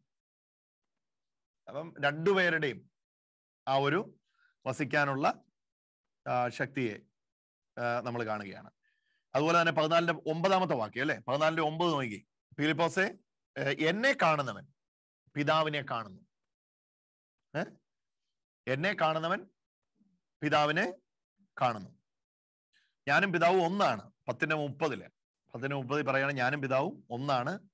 14:9 പറയാണ് എന്നെ കാണുന്നവൻ പിതാവിനെ കാണുന്നു. അപ്പൊ യോഹന്നാൻ സുവിശേഷം എഴുതിയപ്പോ മനുഷ്യനായി അവതരിച്ച മനുഷ്യപുത്രൻ താഴ്ച വന്നവനായി കാണുന്നു, അല്ലെങ്കിൽ താഴ്ച സ്വീകരിച്ചിരിക്കുന്നു. ആരും അടിച്ചേൽപ്പിച്ചതോ കെട്ടിക്കൊടുത്തതോ ഒന്നും അല്ലായിരുന്നു. സ്വയ തീരുമാനത്തിൽ മനുഷ്യനാകുവാനായി ദൈവപുത്രനായി ഭൂമി വന്നതായിരുന്നു അവിടുന്ന്. അപ്പൊ ആ മനുഷ്യത്വത്തിൽ താഴെ നിന്നിട്ട് പറയുകയാണ് പിതാവിനേക്കാൾ വലിയവൻ. അതിന്റെ അർത്ഥം പിതാവിന് ഉയർന്ന സ്ഥാനവും പുത്രന് താഴ്ന്ന സ്ഥാനവും എന്നുള്ള അർത്ഥത്തിലല്ല. മനുഷ്യത്വത്തിൽ അത് തന്നെയാണ് നമ്മൾ കുരിശിലെ നിലവിളിയിലും കാണുന്നത്, അല്ലെ? എന്റെ ദൈവമേ, എന്റെ ദൈവമേ, നീ എന്നെ കൈവിട്ടതെന്ത്? അപ്പൊ അത് മനുഷ്യത്വത്തിന്റെ നിലവിളിയാണ്, അല്ലെ? തന്റെ മനുഷ്യത്തിൽ നിന്ന്, കാരണം സ്വയമായി രക്ഷപ്പെടാൻ കഴിവുള്ളവനാണ്, എന്നിട്ടും സ്വയമായി രക്ഷപ്പെടാൻ കഴിയാതെ, അത് യേശു തന്നെ പറയുന്നുണ്ടല്ലേ, എന്റെ ജീവനെ കൊടുക്കാനും എടുക്കാനും എനിക്ക് കഴിയും. അതാരുടെ സ്വഭാവമാണ്? ദൈവത്തിന്റെ സ്വഭാവം. എന്നാ കൊടുത്തേച്ചങ്ങ് എടുത്താ പോരെ? കുരിശിൽ കൊടുത്തേച്ചങ്ങ് എടുത്താ പോരെ? എന്റെ ജീവനെ കളയാനും എന്നെ തിരിച്ചെടുക്കാനും എനിക്ക് കഴിയും. എന്നാൽ കുരിശിൽ കൊടുത്തേച്ചങ്ങ് എടുത്താ പോരെ? എന്തിനാണ് കുരിശിൽ കിടന്ന് നിലവിളിക്കുന്നത്? എന്റെ ദൈവമേ, എന്റെ ദൈവമേ, നീ എന്നെ കഴിയുമെങ്കിൽ ഈ പാനപാത്രം നീക്കണേ. സ്വന്തമായിട്ട് പാനപാത്രം നീക്കാൻ കഴിവില്ലേ? അപ്പൊ അവിടെയാണ് നമ്മൾ കാണുന്നത് അത് തന്റെ പരിമിതി അല്ല. ഞാൻ എപ്പോഴും പറയുന്ന ഒരു വാക്ക്, അത് ആവർത്തന വിരസ പോലെ തോന്നുന്നു. അത് യേശുവിന്റെ പരിമിതി അല്ല, അത് യേശുവിന്റെ സമർപ്പണമാണ്. അത് നിങ്ങൾക്ക് പലയിടത്തും അഡോപ്റ്റ് ചെയ്യാൻ പറ്റുന്ന ഒരു വേർഡാണ്, വേണമെങ്കിൽ അത് എഴുതി വെച്ചു. അത് യേശുവിന്റെ, it's not the limitation of Jesus, but it's a submission of Jesus. യേശുവിന്റെ ലിമിറ്റേഷൻ അല്ല, പരിമിതി അല്ല, പിന്നെ യേശുവിന്റെ സമർപ്പണമാണ്. എന്റെ ദൈവമേ, എന്റെ ദൈവമേ, നീ എന്നെ കൈവിട്ടത് എന്ത് എന്ന് ചോദിക്കുമ്പം കൈവിടേണ്ട ഒന്നും ആവശ്യമില്ല ശരിക്കും പുത്രന്. ആരെ കൈവിട്ട ആർക്കെന്താ കുഴപ്പം? പിതാവിനോട് സകലത്തിലും തുല്യനായിരിക്കുന്ന പുത്രനെ പിതാവ് കൈവിട്ടാൽ പുത്രൻ എന്താ കുഴപ്പം? താവോട്ട് പോവോ? സ്വന്തം സെൽഫ് സസ്റ്റൈൻഡ് ആണെന്നേ. സ്വയാസ്തിക്യമുള്ള ആളാണ്, സ്വയമായി നിലനിൽപ്പുണ്ട്. പിതാവിൽ നിന്ന് മാറിയാൽ പുത്രനിലും പൂർണ്ണ ദൈവത്വം ഉണ്ട്.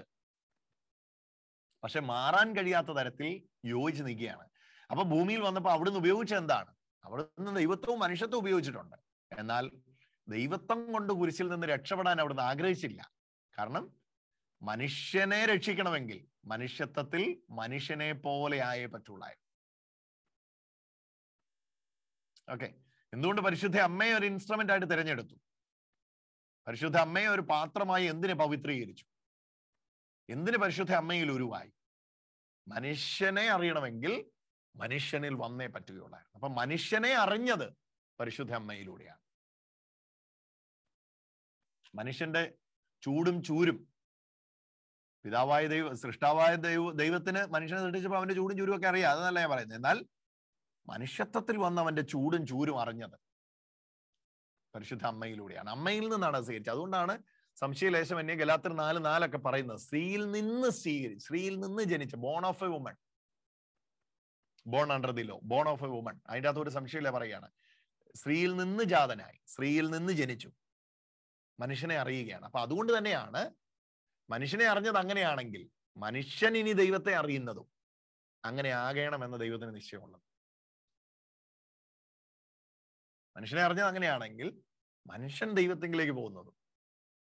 കനായിലെ വീട്ടിലെ കല്യാണ നാട്ടിലെ വിഷയവും ഇനി മദർ മേരി വഴി ജീസസ് അറിഞ്ഞതിനെ നമ്മളവിടെ കാണുന്നു. അങ്ങനെ അറിയുന്ന എന്താണ് അത്? നമ്മൾ ആദ്യം കണ്ടത് മനുഷ്യനെ അറിഞ്ഞതാണ്. ഇനി മനുഷ്യൻ ദൈവത്തെ അറിയുന്ന ടുവേർഡ്സ് മാൻകൈൻഡ്, ഇനി ടുവേർഡ്സ് ഗോഡ് ഹെഡ് ഉണ്ട്. ആ ടുവേർഡ്സ് ഗോഡ് ഹെഡിലും ഈ സ്ഥാനം പ്രധാനമായി നിൽക്കുന്നു. അതുകൊണ്ടാണ് തിയോട്ടോക്കോസ്, ഗോഡ് ബെയറർ, ദൈവത്തെ വഹിച്ചവൾ എന്ന് വിളിച്ചത്. ഓക്കെ, അപ്പം പിതാവ് എന്നേക്കാൾ വലിയവൻ എന്ന ചിന്ത അക്ഷരാർത്ഥത്തിൽ സൈസിൽ വലുതെന്നോ അല്ല, അങ്ങനെ ഒരു അർത്ഥത്തിലല്ല. പിതാവ് ഒരു 70-75 കിലോ വരും, പുത്രൻ വന്നിട്ട് ഒരു 48, അതാണ് അതിന്റെ അർത്ഥം. അല്ല, ആ അർത്ഥത്തിലല്ല. ജൂറിക്ഷൻസിനുള്ള അധികാരത്തിന്റെ ആണോ? പിതാവിന് എല്ലാ അധികാരവും ഉണ്ട്, പുത്രന് കുറച്ചൊക്കെ കൊടുത്തിട്ടുണ്ട്, എല്ലാം ഒന്നും ഏൽപ്പിച്ചിട്ടില്ല. പിള്ളേരെയൊക്കെ എല്ലാം ഏൽപ്പിക്കാൻ പറ്റൂ, അതാണ് അതിന്റെ അർത്ഥം. എല്ലാം പറ്റും, പിള്ളേരെ ഏൽപ്പിക്കാൻ പറ്റുമോ? അതാണ് അതിന്റെ അർത്ഥം. അതുമല്ല, പുത്രൻ എല്ലാ അധികാരവും ഉണ്ടായിരുന്നെങ്കിലും പുത്രൻ പിതാവിന് തന്നെ വിധേയപ്പെടുത്തിയിരുന്നു. അതായിരുന്നു പുത്രന്റെ സമർപ്പണം. ഓക്കെ, അപ്പം അത് പുത്രന്റെ ലിമിറ്റേഷൻ അല്ല. It's not the limitation. The cry on the cross was not the limitation of Jesus, but it was the submission of Jesus. Okay, let's come back. അപ്പം ഇവിടെ 14 അധ്യായം തീരുകയാണ്. സത്യസത്യമായിട്ട് ഞാൻ നിങ്ങളോട് പറയുന്നു, ഓക്കെ, ഞാൻ പിതാവിനാണെന്ന് നിങ്ങൾ അറിയും, പ്രവൃത്തി മൂലം വിശ്വസിക്കും. 29ാമത്തെ വാക്യം. ഓക്കെ, ഇനി ഞാൻ നിങ്ങളോട് അധികം സംസാരിക്കുകയില്ല. ഞാൻ ഇവിടെ വിട്ടുപോയത്, ഞാൻ പോകുന്നത് നിങ്ങൾ പിതാവിന്റെ അടുക്കലേക്ക് പോകുന്നു. ഞാൻ എൻ്റെ സമാധാനം നിങ്ങൾക്ക് തന്നേച്ചു പോകുന്നു. 27ാമത്തെ വാക്യം കേട്ടോ. ഇന്നുവരെയും പ്രസംഗിച്ചിട്ട് കൊതി തീരാത്ത വാക്യം ഏതൊക്കെ? വേഴ്സ് 27, ഞാൻ എൻ്റെ സമാധാനം നിങ്ങൾക്ക് തന്നേച്ചു പോകുന്നു. ഇന്ന് ആപ്ലിക്കേഷൻ ഒന്നും പറയേണ്ട ആവശ്യമില്ല. കാരണം ഞാൻ ജീവിക്കുന്നതുകൊണ്ട് നിങ്ങൾ ജീവിക്കുന്നു എന്ന് പറഞ്ഞാൽ മാത്രം മതി. അത് മാത്രം തൂങ്ങിപ്പിടിച്ചു. ഇത് കുറച്ചുകൂടെ കിട്ടും. ഇന്ന് നമ്മുടെ ആ ബഹ്റൈൻകാർക്ക് വേണ്ടി ചെയ്ത ആ ലൈവ് കൂടെ കേട്ടാൽ ഈ അധ്യായം കുറച്ചുകൂടെ ഒരു പക്ഷേ മനസ്സിലാകാൻ സാധ്യതയുണ്ട്. അവിടെ നമ്മളിങ്ങനെ ഒരു അക്കാഡമിക് ലെവലിലല്ല പോകുന്നത്. ഇത് നമ്മൾ കുറച്ചുകൂടെ ഒരു അക്കാഡമിക് ലെവലിലാണ് പോകുന്നത്. അതൊരു സ്പിരിച്വൽ മെസ്സേജ് സ്റ്റൈലിലാണ് അത് പോകുന്നത്. അപ്പൊ അതുകൊണ്ട് ഈ ടൈപ്പ് വിശദീകരണം ഇല്ല അവിടെ ഉള്ളത്. 2 വിശദീകരണത്തിന് വ്യത്യാസമുണ്ട്. ഓക്കെ, ഞാൻ പോകുന്നത് വീണ്ടും വരുമെന്ന് നിങ്ങൾ കേട്ടിട്ടുണ്ടല്ലോ. എന്റെ സമാധാനം ഞാൻ നിങ്ങൾക്ക് തന്നേച്ചു പോകും. ഇത് വേഴ്സ് 27 അല്ലേ? വേഴ്സ് 27, ഞാൻ പോകുന്നത്, ഞാൻ നിങ്ങൾക്ക് എന്റെ സമാധാനം തന്നേച്ചു പോകും. എന്റെ സമാധാനം ഞാൻ നിങ്ങൾക്ക് നൽകുന്നു. ഓക്കെ, ലോകം തരുന്ന പോലെയല്ല ഞാൻ നിങ്ങൾക്ക് തരുന്നത്. നിങ്ങളുടെ ഹൃദയം അസ്വസ്ഥമാകേണ്ട, നിങ്ങൾ ഭയപ്പെടുകയും വേണ്ട. ഇതിന്റെ ബാക്ക്ഗ്രൗണ്ടോട് പറയാം നമുക്ക്. യഹൂദൻ തമ്മിൽ സന്ധിക്കുമ്പോൾ hi, hello, how are you എന്ന് ചോദിക്കുന്ന പോലെ അവർ അന്യോന്യം വന്ദനം ചെയ്യുന്നത് ഹലോ പറഞ്ഞല്ല, ഷലോം.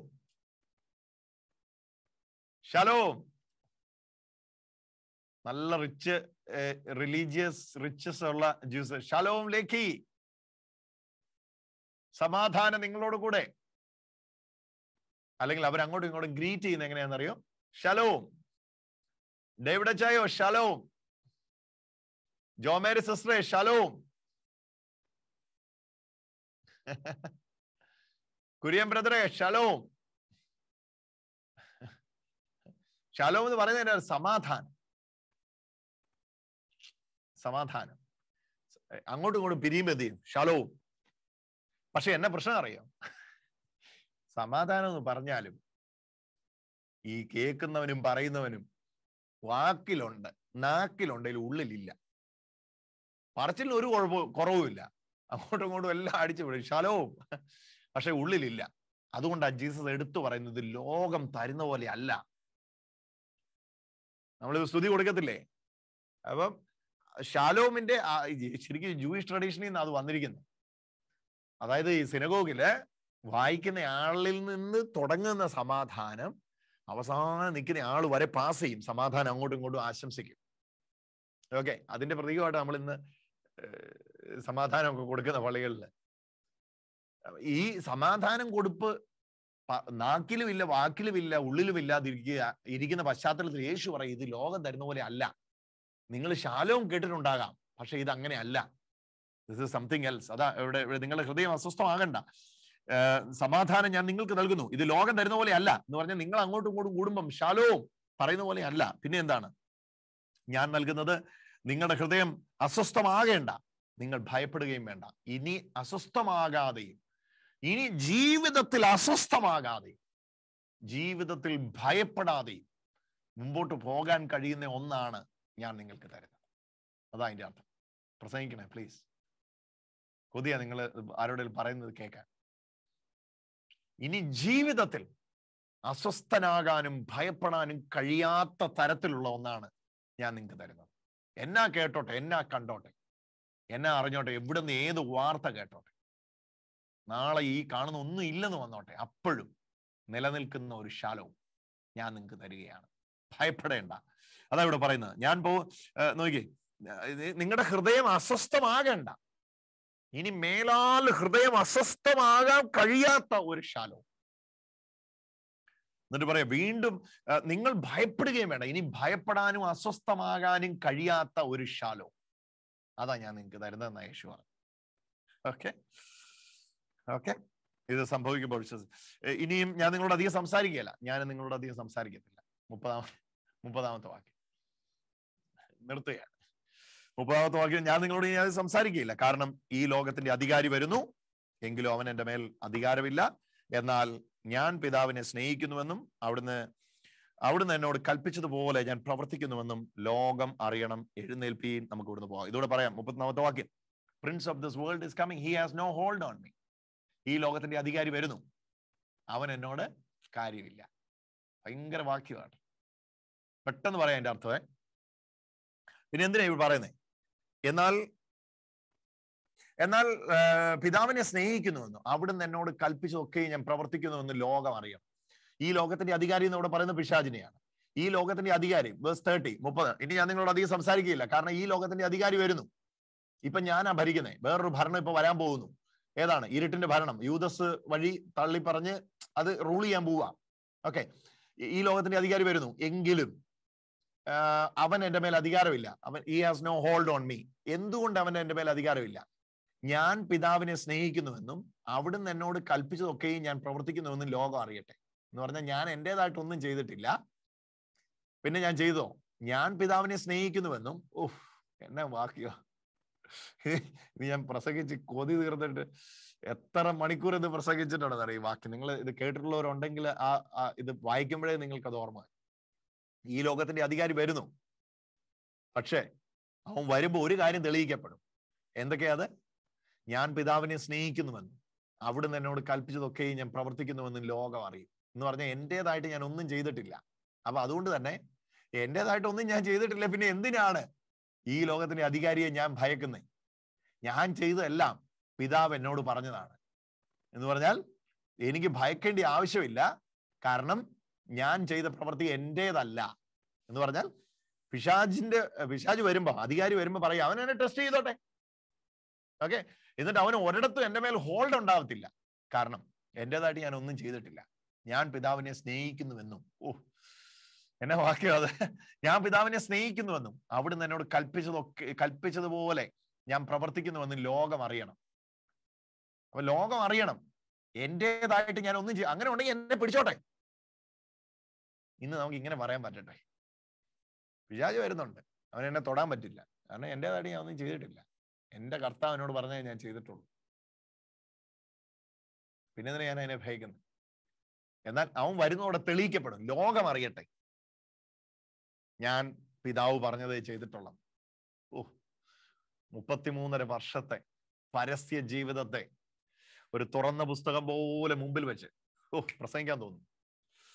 33.5 വർഷത്തെ പരസ്യ ജീവിതത്തെ ഒരു തുറന്ന പുസ്തകം പോലെ മുമ്പിൽ വെച്ചിട്ട് ജീസസ് ചലഞ്ച് ചെയ്യുക. Hey prince of this world, I know that you are coming, but you can't even touch me. He has no hold on me. Nothing I have did. ഞാൻ എൻ്റെതായിട്ടൊന്നും ചെയ്തിട്ടില്ല. എൻ്റെതായിട്ട് എന്തെങ്കിലും ചെയ്തിട്ടുണ്ടെങ്കിൽ അതവന് ഹോൾഡാണ്. അവിടെ ഞാനുണ്ട്, ഞാനില്ല. ഞാൻ പിതാവിലാണ്, പിതാവ് എന്നിലാണ്. That's it. ഇത് നിങ്ങൾ വായിക്കണം, പല ആവർത്തി ഈ വാക്യം വായിക്കണം. ഒറ്റ ആവർത്തി കൊണ്ട് വിടരുത്. പക്ഷെ ഈ ലോകത്തിന്റെ അധികാരി വരുമ്പം, ഇന്നൊരു ഇഷ്യൂ വരുമ്പം ഇറ്റ്സ് എ ടെസ്റ്റ്. നമുക്ക് പറയാൻ കഴിയട്ടെ, വന്നേച്ചു പോവും. ഇതിലൂടെ തെളിയിക്കപ്പെടട്ടെ, എന്റേതായിട്ട് ഞാൻ ഒന്നും ചെയ്തിട്ടില്ല, ഞാൻ ദൈവത്തെ സ്നേഹിക്കുന്നുവെന്നും ദൈവ സ്നേഹത്താൽ ഞാൻ നിയന്ത്രിക്കപ്പെടുന്നുവെന്നും എന്റേതായിട്ട് ഞാൻ ഒന്നും ചെയ്തിട്ടില്ലെന്നും ഞാൻ പിതാവ് പറഞ്ഞിട്ടുള്ളതേ ചെയ്തിട്ടുള്ളൂ എന്നും, ഓ ഹല്ലേലൂയ, എന്നിൽ ഞാനില്ല എന്നും. സാത്താൻ വന്ന് ടെസ്റ്റ് ചെയ്യുന്നത്, ടോർച്ച് അടിച്ച് ടെസ്റ്റ് ചെയ്യും. സെൽഫ് ഉണ്ടോ, സെൽഫി ഉണ്ടോ,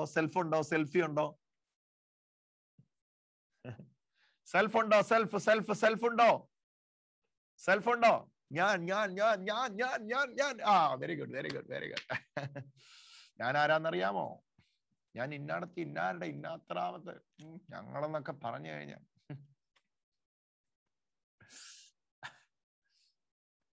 ഞാൻ അടിച്ചോ ഞാൻ. അപ്പം ആ എക്സ്റേ മെഷീനിലൂടെ കയറ്റി വിടുമ്പം ആദ്യം ഒന്ന് ടിക് ടിക് അടിക്കും. അന്നേരം നമ്മൾ കുറച്ച് ഞാൻ എടുത്ത് കളയണം. എന്നിട്ട് നമ്മൾ പിന്നെയും കയറ്റി വരും, പിന്നെയും ടിക് ടിക് അടിക്കും. എയർപോർട്ട് സെക്യൂരിറ്റി ക്രോസ് ചെയ്തിട്ടില്ലേ, അപ്പം പിന്നെയും ടിക് ടിക് അടിക്കും. അവസാനത്തെ ഞാനേയും കൂടെ എടുത്തു കളഞ്ഞാലേ എന്ത് ചെയ്യും, അതിൻ്റെ അകത്തൂടെ ഗോ ത്രൂ ചെയ്യാൻ പറ്റുള്ളൂ.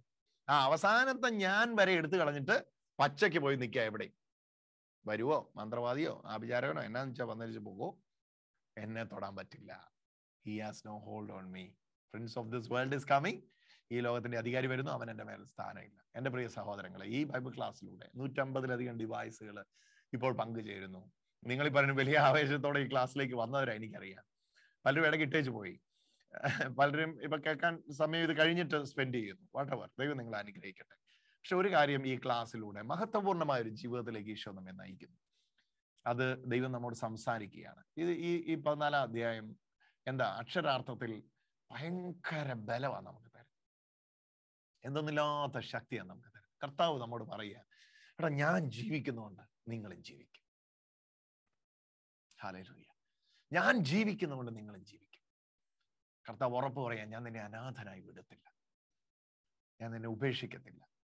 കർത്താവ് ഉറപ്പ് അറിയുക, എന്നേക്കും നിങ്ങളുടെ കൂടെ ഇരിക്കാൻ ഞാൻ എൻ്റെ പാരാക്ലെത്തോസിനെ തരാം. പിന്നെ എടുത്തു പറയുക, ഞങ്ങൾ വന്ന് നിങ്ങളിൽ വസിക്കും. വൗ, ബ്യൂട്ടിഫുൾ അല്ലേ? കർത്താവിന്റെ വാഗ്ദാനങ്ങൾ നമുക്ക് കുറയ്ക്കാൻ പ്രിയമുള്ളവരെ. ഈ ലോകത്തിന്റെ അധികാരി എന്തിനാ ഭയക്കുന്നത്? നമ്മളുടെ സ്വയം ഇവിടെ കത്തി ഉരുകട്ടെ. ഞാനീ പറയുന്നത് കേവലം പാപപ്രവൃത്തികളെ കുറിച്ചല്ല. ഏറ്റവും വലിയ ശത്രുവാണ് എന്നിലെ സ്വയം. നിങ്ങൾ ചെയ്യുന്ന ഒരു പാപപ്രവൃത്തിയേക്കാൾ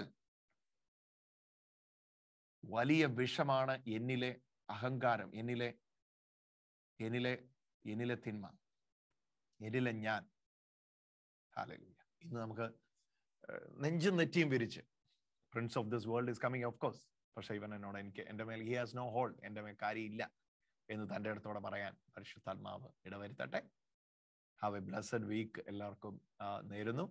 നമുക്ക് ഒരുമിച്ച് പ്രാർത്ഥിക്കാം. സത്യദൈവമേ, നിത്യപ്രകാശമേ, തേജസ്സിന്റെ ആഴമേ, ഞങ്ങൾക്ക് ഇങ്ങനെ ഒരു കുടുംബമായിട്ട് വിശുദ്ധ യോഹന്നാന്റെ സുവിശേഷത്തിലൂടെ ഒരു ഓട്ടപ്രദക്ഷിണം പോലെ ഒരു യാത്ര നടത്താൻ നൽകിയ അവസരത്തിനായിട്ട് നന്ദി. ഞങ്ങൾ ഈ സമയത്ത് സഭയ്ക്കായിട്ട് നന്ദി പറയുന്നു. കാരണം സഭയാണ് ഞങ്ങൾക്ക് ബൈബിൾ തന്നത്, സഭയിലൂടെയാണ് യോഹന്നാന്റെ സുവിശേഷം ഞങ്ങൾക്ക് ലഭിച്ചത്, സഭയാണ് ഇത് ക്രോഡീകരിച്ചത്. Thank you Lord Jesus. ഇന്ന് ഞങ്ങൾ സഭയ്ക്കായിട്ട് നന്ദി പറഞ്ഞുകൊണ്ട്, ഇതിന്റെ പിന്നിൽ പ്രവർത്തിച്ച എല്ലാ മക്കൾക്കായിട്ട് നന്ദി പറഞ്ഞുകൊണ്ട്, വിശുദ്ധ യോഹന്നാന്റെ സുവിശേഷത്തിലെ വലിയ സത്യങ്ങളെ ഞങ്ങളുടെ ജീവിതത്തിലേക്ക് സ്വീകരിക്കുന്നു. കർത്താവായ ക്രിസ്തു വഴി സമർപ്പിക്കുന്ന പ്രാർത്ഥനയിൽ എല്ലാവരുടെ ഉള്ളിലേക്ക് ഇന്ന് ഉറങ്ങുന്നതിന് മുമ്പ് ഞാൻ എന്തായാലും യോഹന്നാന്റെ സുവിശേഷം 14-ാം അധ്യായം ഒന്ന് വായിക്കാൻ പോവാം. ഞാനൊരു പ്രസംഗം ഉണ്ടാക്കും ഇതിൻ്റെ അകത്തുനിന്ന്. ഞാനത് 5 പേരോടൊന്ന് പറയും. ഞാനൊരു വോയിസ് എങ്കിലും റെക്കോർഡ് ചെയ്ത് കീപ്പ് ചെയ്യാൻ പോവാം. ഞാൻ ആർക്കും അയച്ചു കൊടുത്തില്ലെങ്കിൽ സാരമില്ല, ഒരു സെൽഫി വീഡിയോ ഞാൻ എടുക്കാൻ പോവാം. എന്തായാലും ഞാൻ ഇതൊന്ന് റെക്കോർഡ് ചെയ്യാൻ പോവാം. എനിക്ക് എൻ്റെ കൂട്ടുകാരിക്ക്, എൻ്റെ കൂട്ടുകാരനോ അല്ലെങ്കിൽ ഞാൻ എനിക്ക് തന്നെ എൻ്റെ വാട്സാപ്പിൽ ഇതൊന്ന് റെക്കോർഡ് ചെയ്ത് അയക്കാൻ പോവാം. അങ്ങനെ ഇത് പറയാൻ വേണ്ടിയുള്ള വലിയൊരു പ്രചോദനം, ഈ രഹസ്യങ്ങളെ മറ്റുള്ളവരെ അറിയിക്കാൻ വേണ്ടിയുള്ള വലിയൊരു ചിന്ത എല്ലാവരുടെയും മനസ്സിൽ കൊടുക്കണമേ. ഈ രാത്രിയിൽ പാരാക്ലേറ്റോസ് ഞങ്ങളുടെ ഉള്ളിലേക്ക് വസിക്കട്ടെ. പരിശുദ്ധാത്മാവായ സഹായകനെ, യേശു ആകുന്ന അനാഥത്വത്തെ മാറ്റിയവനെ, പരിശുദ്ധാത്മാവായി ഞങ്ങളുടെ ഉള്ളിൽ, പരിശുദ്ധ പിതാവായി ഞങ്ങളുടെ ഉള്ളത്തിൽ വന്ന് വസിക്കുന്നവനെ, അവിടുത്തെ വലിയ സ്വാധീനത്തെ ഞങ്ങൾ സ്വീകരിക്കുന്നു. എന്നേക്കും ഞങ്ങളുടെ കൂടെ ഒന്ന് വാസസ്ഥലമാക്കുന്ന സ്നേഹത്തെ ഞങ്ങൾ വിശ്വസിക്കുന്നു.